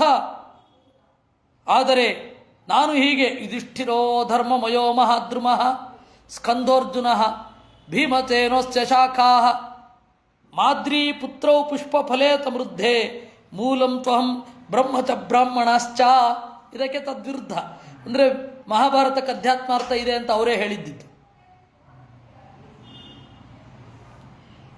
ನಿರ್ವನೋ ವಧ್ಯತೆ ಸಿಂಹೋ ನಿಸ್ಸಿಂಹಂ ವಧ್ಯತೆ ವನಂ. ಕಾಡಿಲ್ಲದಿದ್ದರೆ ಸಿಂಹನಾಶ ಆಗತ್ತೆ, ಸಿಂಹ ಇಲ್ಲದೆ ಹೋದರೆ ಕಾಡು ನಾಶ ಆಗತ್ತೆ. ತಸ್ಮಾತ್ ಸಿಂಹೋ ವನಂ ರಕ್ಷೇತ್ ವನಂ ಸಿಂಹಂ ಚ ಪಾಲಯೇತ್. ಕಾಡನ್ನು ಸಿಂಹ ರಕ್ಷಣೆ ಮಾಡಬೇಕು, ಸಿಂಹವನ್ನು ಕಾಡು ರಕ್ಷಣೆ ಮಾಡಬೇಕು. ನಾವು ಸಿಂಹದ ತರಹ ವನಂ ರಾಜ ಧೃತರಾಷ್ಟ್ರೋ ವನೇ ವ್ಯಾಘ್ರಾಶ್ಚ ಪಾಂಡವಾಹ. ಕಾಡಿನಲ್ಲಿರುವ ಹುಲಿಗಳಂತೆ ಇರುವವರು ಪಾಂಡವರು. ಮಾವನಂ ಚಿಂದಿ ಸವ್ಯಾಘ್ರಂ ಮಾ ವ್ಯಾಘ್ರ ನೀನಿಶರು ವನಂ. ಕಾಡಿದ್ದರೆ ಸಿಂಹದ ಉಳಿಯುತ್ತೆ, ಸಿಂಹ ಉಳಿದ್ರೆ ಕಾಡು ಉಳಿಯುತ್ತೆ. ಇಬ್ಬರು ಪರಸ್ಪರ ಜಗಳ ಆಡಿಕೊಂಡ್ರೆ ಉಳಿಯೋದು ಯಾವುದು? ಬಯಲಲ್ಲಿ ಸಿಂಹ ಇರುತ್ತೇನು?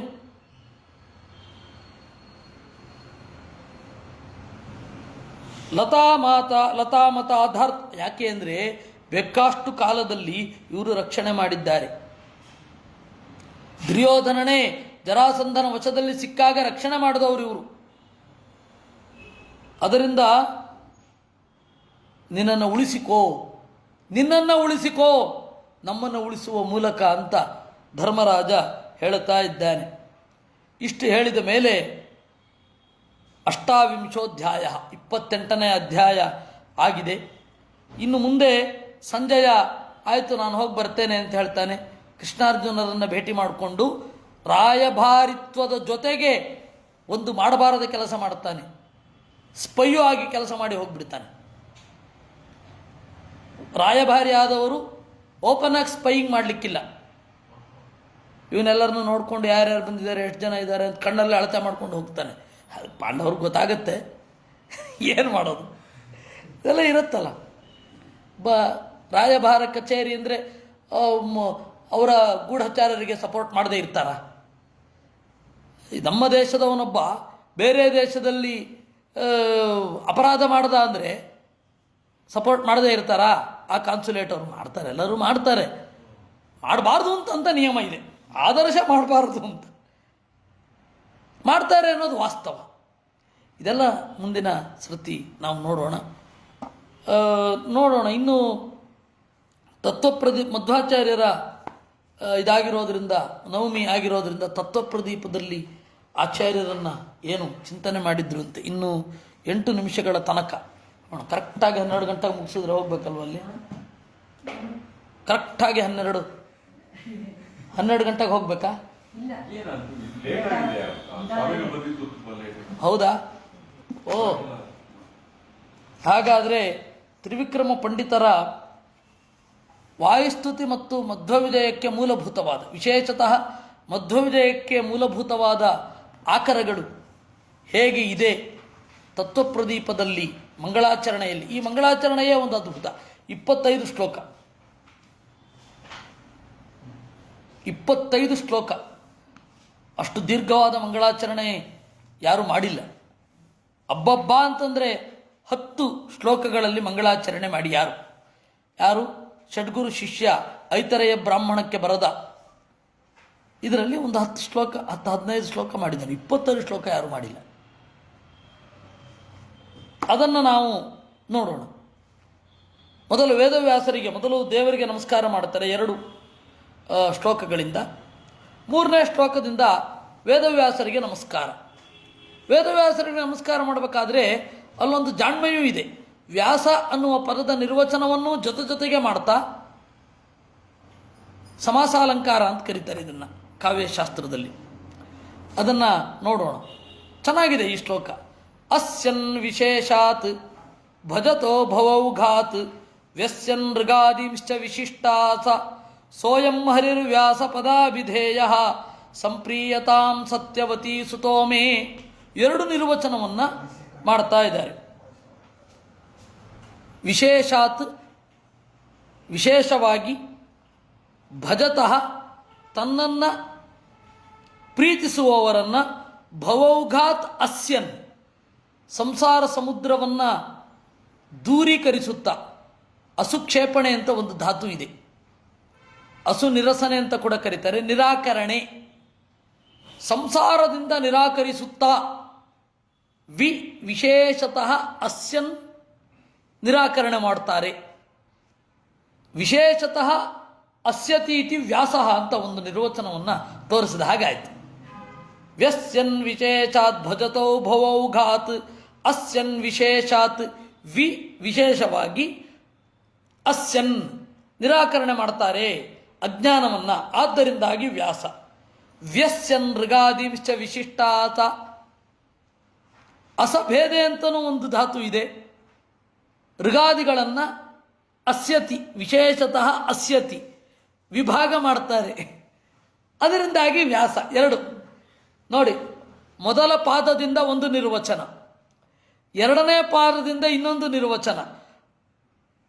ನಿರ್ವಚನ ಯಾಕೆ ಬಂತು ಅಂತಲೂ ಹೇಳ್ತಾ ಶ್ಲೋಕವನ್ನು ಮಾಡಿ ಅದರಿಂದ ವ್ಯಾಸಪದಾಭಿಧೇಯ, ವ್ಯಾಸ ಎಂಬ ಹೆಸರಿನ ನಾರಾಯಣ ನಮ್ಮನ್ನು ರಕ್ಷಿಸಲಿ. ಸಮಾಸೋಕ್ತ್ಯಲಂಕಾರ ಅಂತ ಕರೀತಾರೆ ಇದನ್ನು.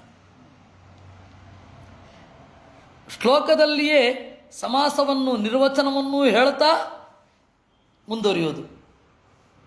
ಇನ್ನು ಮಧ್ವರನ್ನು ನಮಸ್ಕಾರ ಮಾಡ್ತಾರೆ.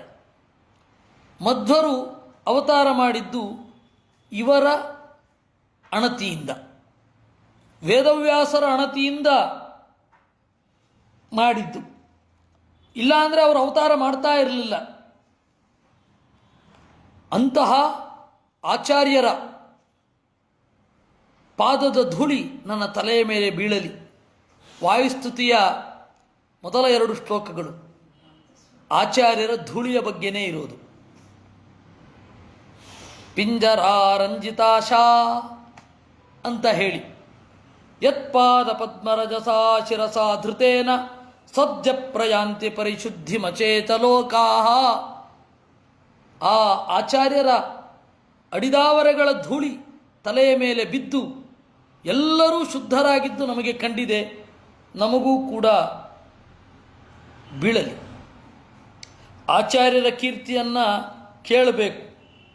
ಯಸ್ಯಾದ್ಯಾನಾಂ ಮುನೀನಾಂ ಅನವರತ ಹರಿಧ್ಯಾನ ಶಿಕ್ಷಾಯಮಾಣ ವಾದೀಂದ್ರ ಮತ್ತನಾಗ ಪ್ರಮಿತಿ ಬಲ ತಿರಸ್ಕಾರ ಸಿಂಹಾಯಮಾನ ಸರ್ವಜ್ಞಸ್ಯ ಶ್ರುತೀನಾಂ ಅಖಿಲ ಜನಮನೋಧ್ವಾಂತ ಸೂರ್ಯಾಯಮಾಣ ವ್ಯಾಖ್ಯಾ ವಿಖ್ಯಾತ ಕೀರ್ತೆ ಜಯತಿ ಸುಮನತಾಂ ಕರ್ಣಪೂರಾಯಮಾನ. ಮಧ್ವರ ವೇದ ವ್ಯಾಖ್ಯಾನ ಉತ್ಕೃಷ್ಟವಾಗಿದೆ. ಎಂತಹದ್ದು? ಮಧ್ವಾಚಾರ್ಯರ ವೇದ ವ್ಯಾಖ್ಯಾನ ಅನ್ನೋದು ಮುನೀನಾಂ, ಶ್ರೇಷ್ಠರಾದ ಮುನಿಗಳಿಗೆ ಸತತ ಹರಿಗುಣ ಧ್ಯಾನ ಶಿಕ್ಷಾಯಮಾನ, ಧ್ಯಾನದಲ್ಲಿರುವ ಲೋಪವನ್ನು ಪರಿಹರಿಸುವಂಥದ್ದಾಗಿ ಕಂಗೊಳಿಸುತ್ತೆ. ಅಂದರೆ ವಸಿಷ್ಠಾದಿ ಋಷಿಗಳು ಕೂಡ ಆಚಾರ್ಯರ ವೇದ ವ್ಯಾಖ್ಯಾನವನ್ನು ಕೇಳಿಸಿಕೊಂಡು ಧ್ಯಾನವನ್ನು ಹೇಗೆ ಮಾಡಬೇಕು ಅಂತ ತಿದ್ದಿಕೊಳ್ತಾರೆ. ಕಾಲತಃ ಶಿಥಿಲವಾಗಿರುವ ಧ್ಯಾನದ ಪದ್ಧತಿಯನ್ನು ಪುನರುಜ್ಜೀವನಗೊಳಿಸಿಕೊಳ್ಳುತ್ತಾರೆ. ವಾದೀಂದ್ರ ಮತ್ತನಾಗ ಪ್ರಮಿತಿ ಬಲ ತಿರಸ್ಕಾರ ಸಿಂಹಾಯಮಾನ.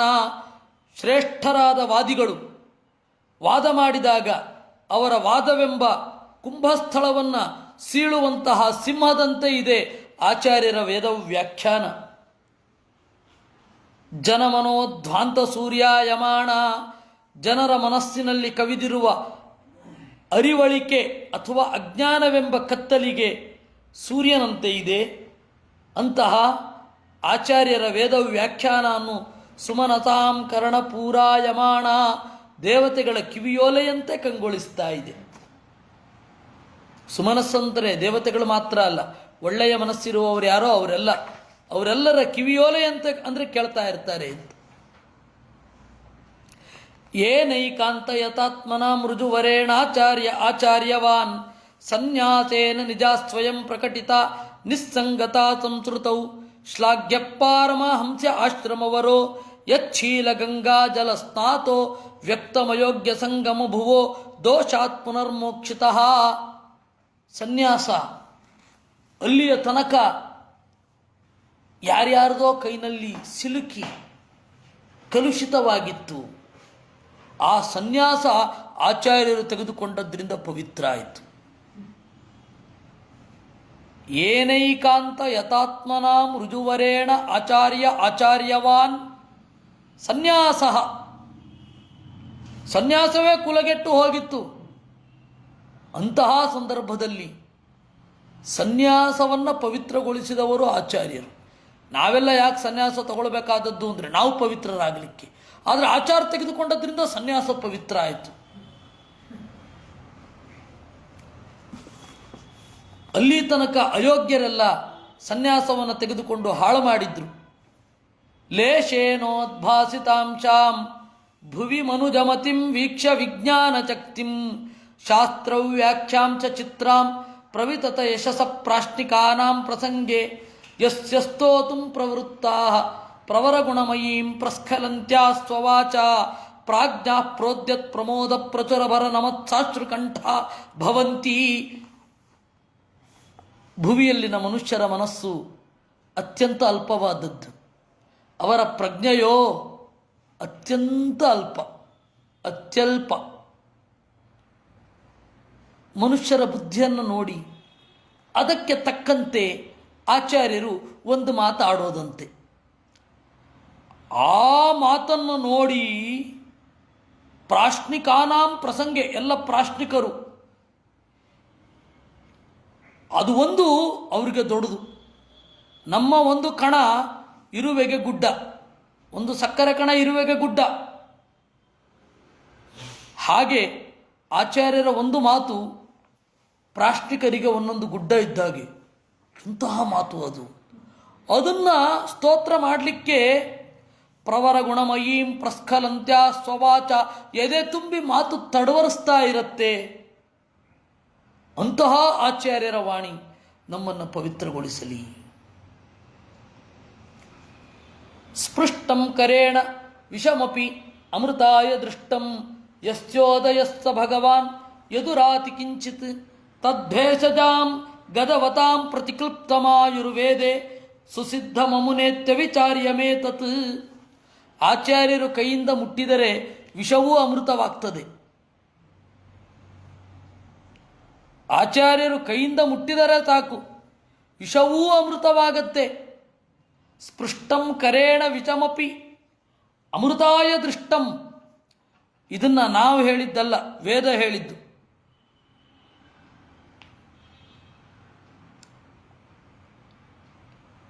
ತೇ ವಾಯವೇ ಮನವೇ ಬಾಧಿತಾಯ ಅಂತ ಮನು ಅಂತ ಹೇಳಿ ವಾಯುದೇವರಿಗೆ ಹೆಸರು. ಆ ಮನು ಅಂತ ಇದೆಯಲ್ಲ,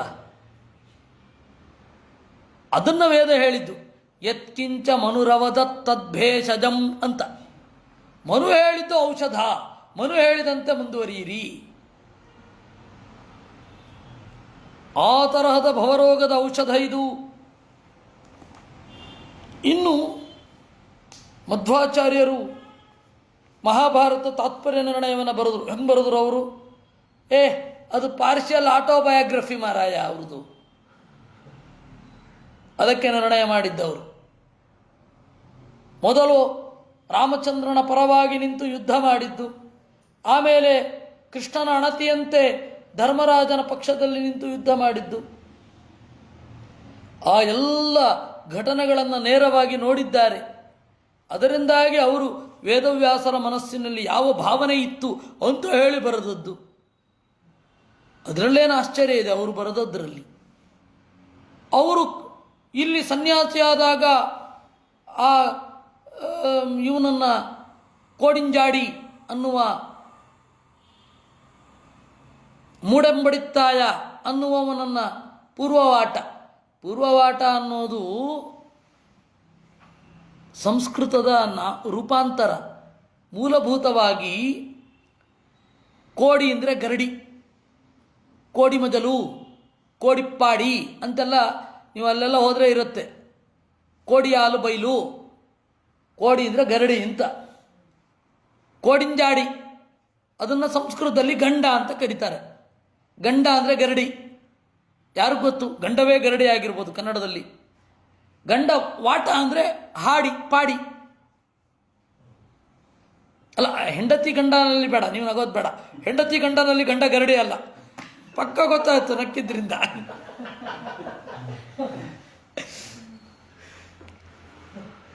ಗಂಡ ಅಂದರೆ ಸಂಸ್ಕೃತದಲ್ಲಿ ಗರಡಿ. ಹೀಗಾಗಿ ಗಂಡವಾಟ ಅಂದರೆ ಒಂದು ಇಡೀ ಹಳ್ಳಿಯನ್ನು ಗರಡಿಯಾಗಿ ಮಾಡಿದ್ನೋ ಏನೋ, ಅದು ಕೋಡಿಂಜಾಡಿ ಅಥವಾ ಕೋಡಿಂಬಾಡಿ. ಹಾಡಿ ವಾಟ. ಸಂಸ್ಕೃತದ ವಾಟ ಕನ್ನಡದಲ್ಲಿ ಮತ್ತು ತುಳುವಿನಲ್ಲಿ ಹಾಡಿ, ಹಾರಾಡಿ ಇತ್ಯಾದಿ ಶಬ್ದಗಳು. ಹಾಡಿ,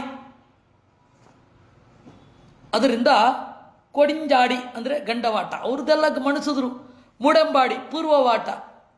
ಇವರೆಲ್ಲ ನಮ್ಮ ಅನೇಕ ಜನ ವಿದ್ವಾಂಸರು ತುಳುವನ್ನ ಬಗ್ಗೆ ಗೋಜಿಗೆ ಹೋಗದೆ ಅದೇ ಅವ್ರ ಹೆಸರು ಅಂತ ಅನ್ಕೊಂಡ್ಬಿಟ್ಟಿದ್ದಾರೆ.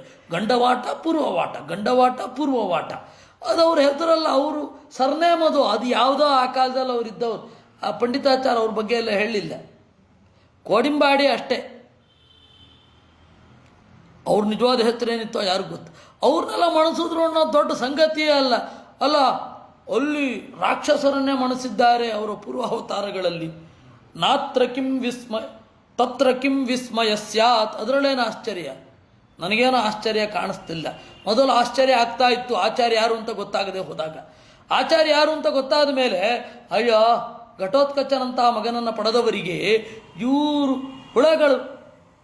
ಅದಕ್ಕೆ ನಿಮಗಾಗಿ ಟೈಮ್ ವೇಸ್ಟ್ ಮಾಡಲಿಕ್ಕೆ ಇಷ್ಟ ಇಲ್ಲ. ಹೇಗೂ ಪಾಠ ಮಾಡ್ತಾ ಇದ್ದೇನೆ, ಬೇಕಾದ್ರೆ ಗಂಟ್ಲೊತ್ತಿ ಧ್ವನಿ ನಿಂತರೆ ಕೇಳಿ ಅಂತ. ಏನು ವಿಚಿತ್ರ ಅಲ್ವಾ? ಇವರಿಲ್ಲಿ ವಿದ್ವಾಂಸರು ಅಥವಾ ಆಚಾರ್ಯರ ಭಕ್ತರು ಶಾಸ್ತ್ರವನ್ನು ಕೇಳಿ ಜ್ಞಾನವನ್ನು ತುಂಬಿಕೊಂಡು ಆನಂದ ಪಡ್ತಾ ಇದ್ದ ಕಾಲಕ್ಕೇನೆ ಇವ್ರದ್ದು ಕೂಡ ಬಲ ಪರೀಕ್ಷೆ. ಏನು ವಿಚಿತ್ರ, ಇವರಿಲ್ಲಿ ಗಂಟಲು ಹೊತ್ತಾ ಇದ್ದಾರೆ, ಆ ಗಂಟಲಿಂದ ಹೊರಗಡೆ ಬರ್ತಾ ಇದೆ. ಇನ್ನೇನು ಅವ್ರು ಹೇಳೋದಕ್ಕೆ ಅಂತ ಪ್ರಮಾಣವೇ ಬೇಡ. ಆಚಾರ್ಯ ಎಲ್ಲಿಂದ ಹೇಳಿದ್ರು, ಬೇಕಾಗಿಲ್ಲ ಪ್ರಮಾಣ, ಇಲ್ಲೇ ಗೊತ್ತಾಗ್ತಾ ಇದೆಯಲ್ಲ. ಪ್ರತ್ಯಕ್ಷಂ ಚೈತಲ್ ಲಕ್ಷಣಂ ದೃಶ್ಯತೆ ಭಗವತಿ ಭಾಷ್ಯಕಾರಿ ಅಂತ ಹೇಳಿದ್ದು. ಸಬ್ರಾಹ್ಮಣೋಪನಿಷದಾ ನಿಖಿಲಾ ಸುಸಿದ್ಧಾ ವೇದಾಸ್ಫುಟಂ ಯದನದೀತವತ ಸ್ವಶಾಖಾಂ ಯಾನ್ವೈ ಪಠಂತಿ ಮುನಯೋಪ್ಯಸಕೃತ್ ಗುರುಭ್ಯೋ ವೇತ್ತುಂ ತದಸ್ಯ ಮಹಿಮಾಯಮಿ ಚಿಂತನೀಯ. ನಮಗೂ ಆಚಾರ್ಯರಿಗೂ ಸಾಮ್ಯ ಇರೋದು ಇದೊಂದೇ. ಅವರು ಅವರ ಗುರುಗಳಿಂದ ವೇದ ಶಾಖೆಯನ್ನು ಅಧ್ಯಯನ ಮಾಡಲಿಲ್ಲ, ನಾವು ಮಾಡಲಿಲ್ಲ. ಅದೊಂದೇ ಸಾಮ್ಯ ಇರೋದು. ವೈಷಮ್ಯ, ಅವರು ಅದು ಹೇಳಿದ್ರು, ನಮಗೆ ಹೇಳಲಿಕ್ಕೆ ಬರಲ್ಲ ಅಷ್ಟೇ.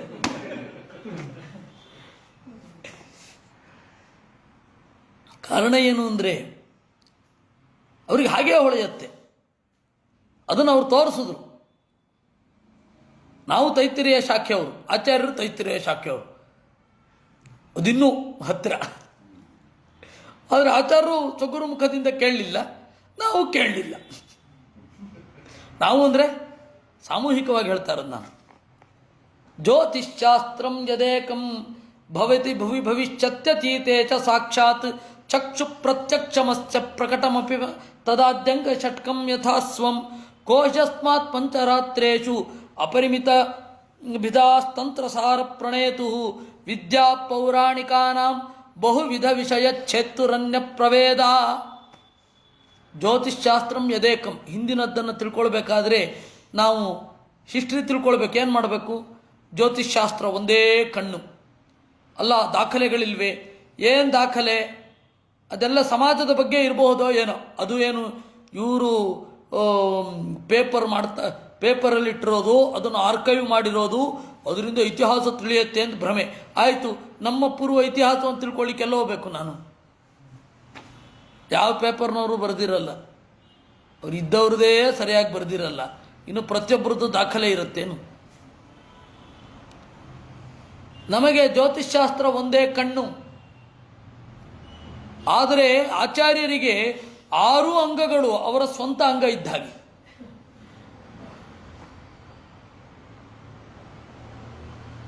ಜ್ಯೋತಿಷ್ಶಾಸ್ತ್ರ ಅನ್ನೋದು ಕಣ್ಣು, ಅವ್ರ ಕಣ್ಣೇ ಜ್ಯೋತಿಷ್ಶಾಸ್ತ್ರ. ಇನ್ನೇನು ಶಿಕ್ಷಾಶಾಸ್ತ್ರ ಅನ್ನೋದು ಅವ್ರ ನಾಲಿಗೆ, ಅದೇ ಶಿಕ್ಷಾಶಾಸ್ತ್ರ. ಹಾಗೆ ಕೋಹ್ಯಸ್ಮಾತ್ ಪಂಚರಾತ್ರೇಷು ಅಪರಿಮಿತ ಭಿದಾ ತಂತ್ರತಾರ ಪ್ರಣೇತು. ತಂತ್ರಸಾರ ಅಪರಿಮಿತವಾದ ಪಂಚರಾತ್ರ, ಬಹುವಿಧ ವಿಷಯಚ್ಛೇತ್ ವಿದ್ಯಾ ಪೌರಾಣಿಕಾನಾಂ, ಪೌರಾಣಿಕರು ಹೇಳುವಂತಹ ವಿದ್ಯೆ, ಸರ್ಪವಿದ್ಯೆ, ದೇವಜನ ವಿದ್ಯೆ, ಏನೇನು ವಿದ್ಯೆ ಇದೆ ಅದೆಲ್ಲದರ ನಿಧಿ ಅವರು ಬಿಟ್ಟು ಬೇರೆ ಯಾರಿಗೂ ಗೊತ್ತಿದೆ? ಅವ್ರು ಹೇಳಿದ ಪ್ರಮಾಣ ಅಷ್ಟೇ. ಹವ್ಯಂ ಗೃಹ್ಣಾತಿ ಸರ್ವಕ್ರತುಷು ಮಖಪತಿರ್ಯೋನು ಯಜ್ಞೇ ಚಮೀಚಃ ಮಂತ್ರಾಣಾಂ ದೇವತಾನಾಂ ಪ್ರತಿ ಹೃದಯಗತೋಪಿ ಋತ್ವಿಜಾಂ ಪ್ರೇರಕಶ್ಚ ಸೋಯಂ ಕರ್ಮ ಪ್ರಣೇತ ಹರಿಗುರು ವಿಹಿತಃ ಕರ್ಮಣಾಂ ಸತ್ಪ್ರಯೋಗನ್ಯಾಯಾನಾಂ ಸೂತ್ರಜಾತಂ ಯದಿ ಜಬುಧ ಜನೈರರ್ಥ್ಯತೆ ಕಿನ್ನ ಕುರ್ಯಾತ್. ಇದು ದೇವರಾದ ಮೇಲೆ ಯಜ್ಞದಲ್ಲಿ ಹವಿಸ್ಸುಗಳನ್ನು ಸ್ವೀಕಾರ ಮಾಡುವವರು ನಮ್ಮ ಗುರುಗಳು. ಅವ್ರನ್ನ ಯಾರಾದರೂ ಕೇಳಿದ್ದಿದ್ರೆ ಜೈಮಿನಿ ಸೂತ್ರಕ್ಕೆ ಒಂದು ವ್ಯಾಖ್ಯಾನ ಬರ್ಕೊಡಿ ಅಂತ ಯಾಕೆ ಬರ್ಕೊಡ್ತಾ ಇರಲಿಲ್ಲ? ಯಾರು ಕೇಳಲಿಲ್ಲ, ಬರೀಲಿಲ್ಲ ಅಷ್ಟೇ. ಯಾರಾದರೂ ಕೇಳಿದರೆ ಈ ಶ್ರೌತ ಸೂತ್ರ, ಈ ಗೃಹ್ಯ ಸೂತ್ರ ಎಲ್ಲವೂ ಭಿನ್ನವಾಗಿದೆ ಸ್ವಾಮಿ, ಒಂದು ನಿರ್ಣಯ ಬರ್ಕೊಡಿ ಅಥವಾ ತಾವೇ ಒಂದು ಸೂತ್ರ ಬರ್ಕೊಡಿ ಅಂದಿದ್ರೆ ಯಾಕೆ ಬರ್ಕೊಡ್ತಾ ಇರಲಿಲ್ಲ? ಯಾರೂ ಕೇಳಲಿಲ್ಲ, ಬರ್ಕೊಡ್ಲಿಲ್ಲ ಅಷ್ಟೇ. ಪಂಡಿತಾಚಾರ್ಯ ಹೇಳಿದ ಮೇಲೂ ಯಾರೂ ಕೇಳಲಿಲ್ವಾ ಅಂತ ಆಶ್ಚರ್ಯ ಆಗುತ್ತೆ. ಇರಲಿ, ಜೈಮಿನಿ ಸೂತ್ರಗಳು ಪ್ರಮಾಣ, ಜೈಮಿನಿಯರಲ್ಲ ಅಂತ ಪಂಡಿತಾಚಾರ್ಯರು ಮುಂದೆ ನಿರೂಪಣೆ ಮಾಡ್ತಾರೆ. ಅನುವ್ಯಾಖ್ಯಾನದಲ್ಲಿ ಅಲ್ಲಿ ಜೈಮಿನಿಗಳನ್ನು ಅವ್ರು ಹೇಳಿದ ಕರೆಕ್ಟು, ಜೈಮಿನಿಯರು ತಪ್ಪಾಗಿ ಅರ್ಥ ಮಾಡ್ಕೊಂಡಿದ್ದಾರೆ ಅಂತ ಹೇಳ್ತಾರೆ. ಅದು ನಮ್ಮ ಪರಂಪರೆಗೆ ಯಾಕೋ ಗಾಢವಾಗಿ ಪ್ರಭಾವಿಸಲಿಲ್ಲ. ನಾವು ಪಂಡಿತಾಚಾರ್ಯರನ್ನ ಓದದೇ ಇರೋದ್ರಿಂದ ಏನು ಮಾಡಿದ್ವಿ ಅಂದರೆ ಪ್ರಾಬ್ಲಮ್ಮು, ಈಗಿನ ಮೀಮಾಂಸಾದ ಪ್ರಭಾವಕ್ಕೆ ಒಳಗಾದ್ವಿ. ಈಗಿನ ಮೀಮಾಂಸಕರು ಒಂದು ದೊಡ್ಡ ಪ್ರಾಬ್ಲಮ್ ಮಾಡೋದು ಏನು, ಸಣ್ಣ ಸಣ್ಣದಕ್ಕೂ ಪುಣ್ಯ ಇದೆ ಅಂದರು. ಕೈ ತೊಳ್ಕೊಂಡ್ರೆ ಪುಣ್ಯ, ಕಾಲು ತೊಳ್ಕೊಂಡ್ರೆ ಪುಣ್ಯ, ಸಣ್ಣ ಸಣ್ಣದಕ್ಕೂ. ಸೊ ಅದರ ಹಿಂದೆ ಬಂತು, ನೀವು ಅದು ಮಾಡದೆ ಹೋದರೆ ಪಾಪ, ಇದು ಮಾಡದೆ ಹೋದರೆ ಪಾಪ ಅಂತ. ಆಚಾರ್ಯ ಇದನ್ನೆಲ್ಲ ಒಂದೇ ಮಾತಿನಲ್ಲಿ ಖಂಡನೆ ಮಾಡಿದ್ರು. ಶೌಚಾಸನೇತು ಅಂಗಮಾತ್ರಂ ನ ಪೃಥಕ್ ಧರ್ಮ ಕಾರಣಂ ಅಂದರು. ನೀವು ಸಣ್ಣ ಸಣ್ಣದಕ್ಕೂ ಪುಣ್ಯ ಹುಡುಕ್ತಾ ಕೂತ್ಕೊಳ್ಬೇಡಿ, ಅದು ಅಂತಿಮವಾಗಿ ಎಲ್ಲಿ ಕೊನೆಗೊಳ್ಳುತ್ತೋ ಅದು ಪುಣ್ಯ ಅಂತ. ಈ ಧರ್ಮಶಾಸ್ತ್ರ ನೋಡಿಬಿಟ್ರೆ ಪಾಪಸಾಗರ ಪುಣ್ಯ ಸಾಗರ ಅಂತ. ಅದನ್ನು ಪ್ರಿಂಟ್ ಮಾಡಿದ್ದು ನಿರ್ಣಯ ಸಾಗರ ಪ್ರೆಸ್.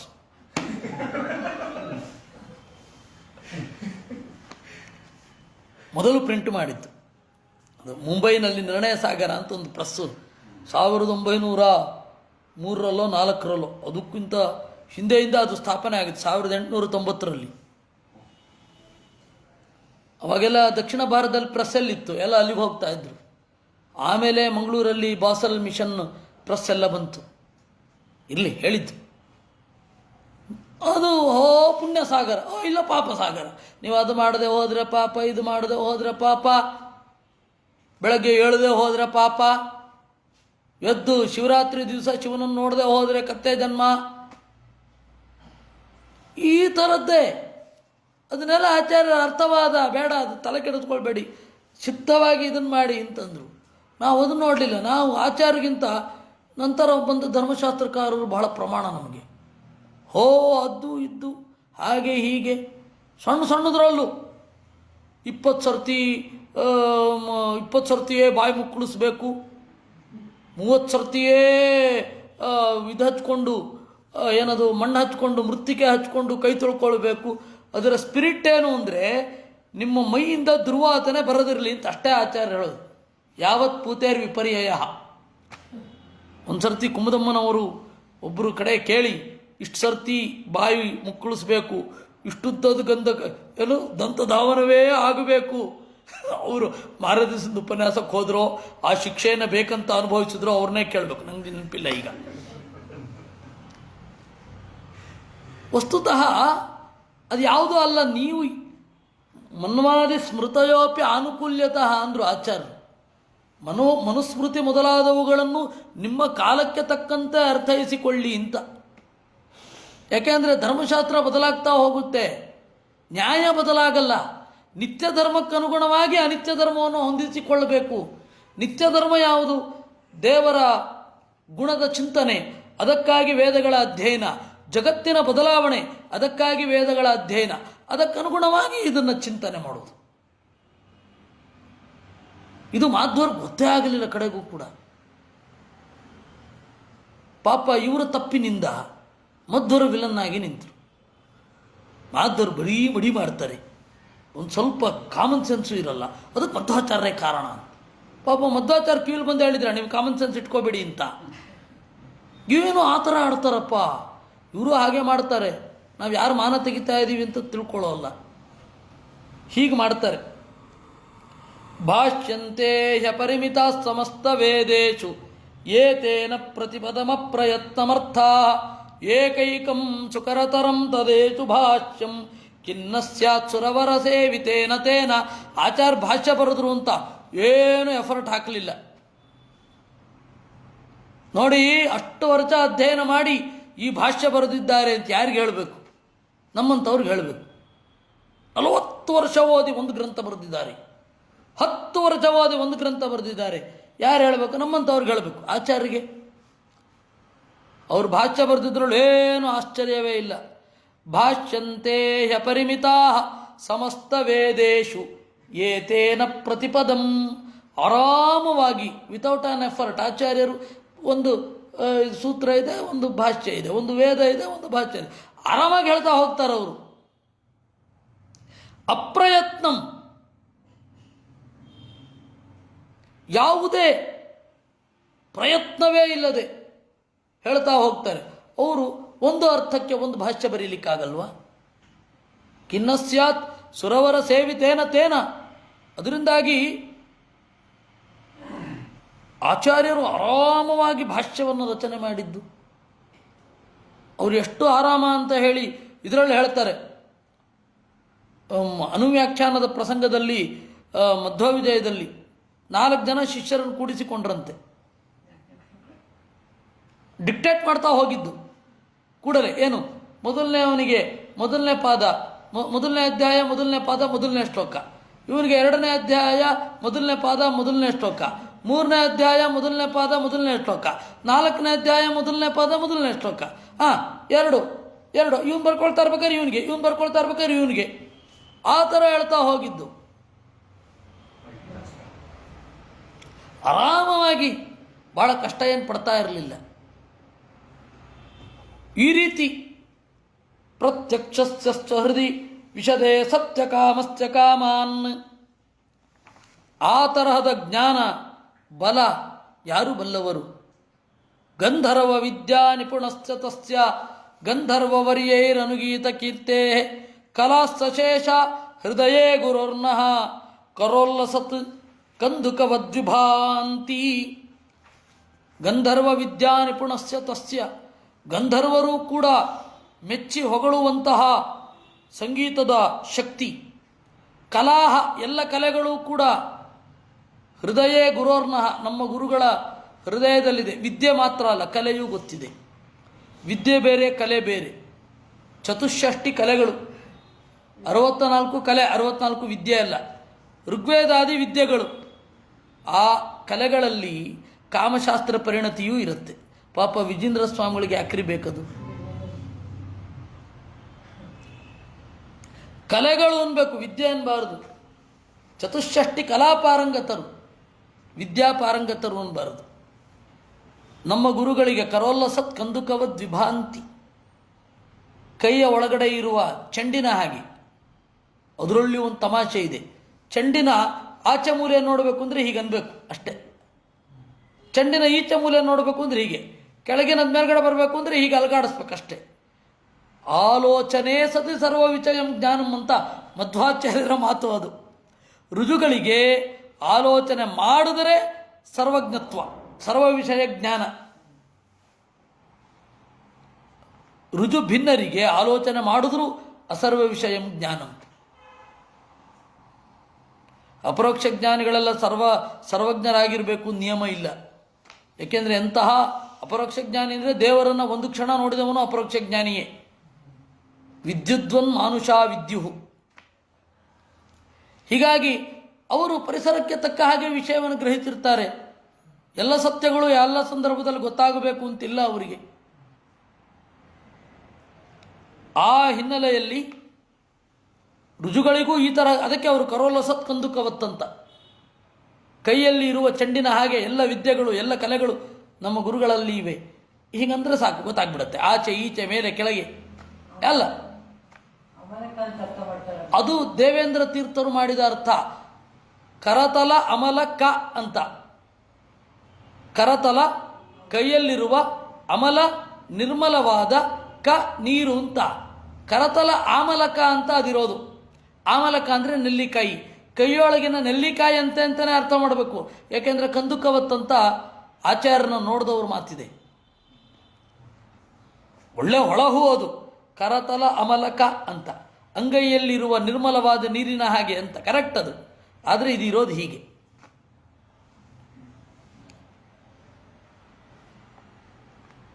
ಈ ತರಹದ ಆಚಾರ್ಯರು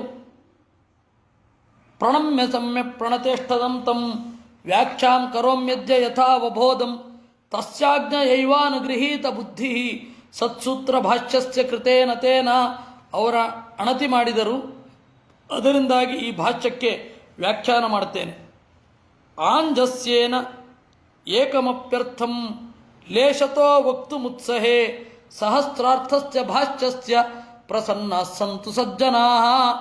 ನೆಟ್ಟಗೆ ಒಂದರ್ಥವನ್ನು ಹೇಳಲಿಕ್ಕೆ ನನ್ನ ಕೈನಲ್ಲಿ ಆಗೋದಿಲ್ಲ. ಯಾಕೆಂದರೆ ಉದಾಸೀನ. ಆ ಅರ್ಥವನ್ನು ನೋಡ್ತಾ ಇರಬೇಕಾದ್ರೆ ಅಯ್ಯೋ ಇದನ್ನು ಬರಿಬೇಕಾ, ಇದನ್ನು ಹಾಗೇ ಆಸ್ವಾದನೆ ಮಾಡ್ಕೊಂಡು ಇದ್ಬಿಡೋಣ ಅಂತ ಅನಿಸುತ್ತೆ. ಸಹಸ್ರಾರ್ಥಸ್ಯ ಭಾಷ್ಯಸ್ಯ ಪ್ರಸನ್ನಾ ಸಂತು. ಏನಪ್ಪ ಅಷ್ಟೆಲ್ಲ ಅರ್ಥ ಬರಲಿಕ್ಕೆ ಉದಾಸೀನನಾ ಅಂತ ಅಂದ್ಕೊಳ್ಬೇಡಿ, ಸಜ್ಜನರು ಪ್ರಸನ್ನರಾಗಿ ಇದರ ಒಂದೇ ಅರ್ಥದಿಂದ ಅಂತ ಪಂಡಿತಾಚಾರ್ಯ 25 ಶ್ಲೋಕ ಮಾಡಿದ್ದಾರೆ. ಈ ತರಹದ ಆಚಾರ್ಯರ ಅನುಗ್ರಹ ನಮಗಾಗಲಿ ಅಂತ. ಮಧ್ವ ನವಮಿ ಯಾಕೆ, ಮಧ್ವ ದಶಮಿ, ಮಧ್ವೈಕಾದಶಿ ಎಲ್ಲವೂ ಮಧ್ವಪೂರಿತವಾಗಿಯೇ ಇರಲಿ, ಅದಕ್ಕೆ ಇದು ನಾಂದಿಯಾಗಲಿ ಅಂತ ದೇವರಲ್ಲಿ ಚಿಂತನೆ ಮಾಡಿ ಇದೆಲ್ಲವನ್ನು ದೇವರಿಗೆ ಸಮರ್ಪಿಸೋಣ. ಕೃಷ್ಣಾರ್ಪಣಮಸ್ತು.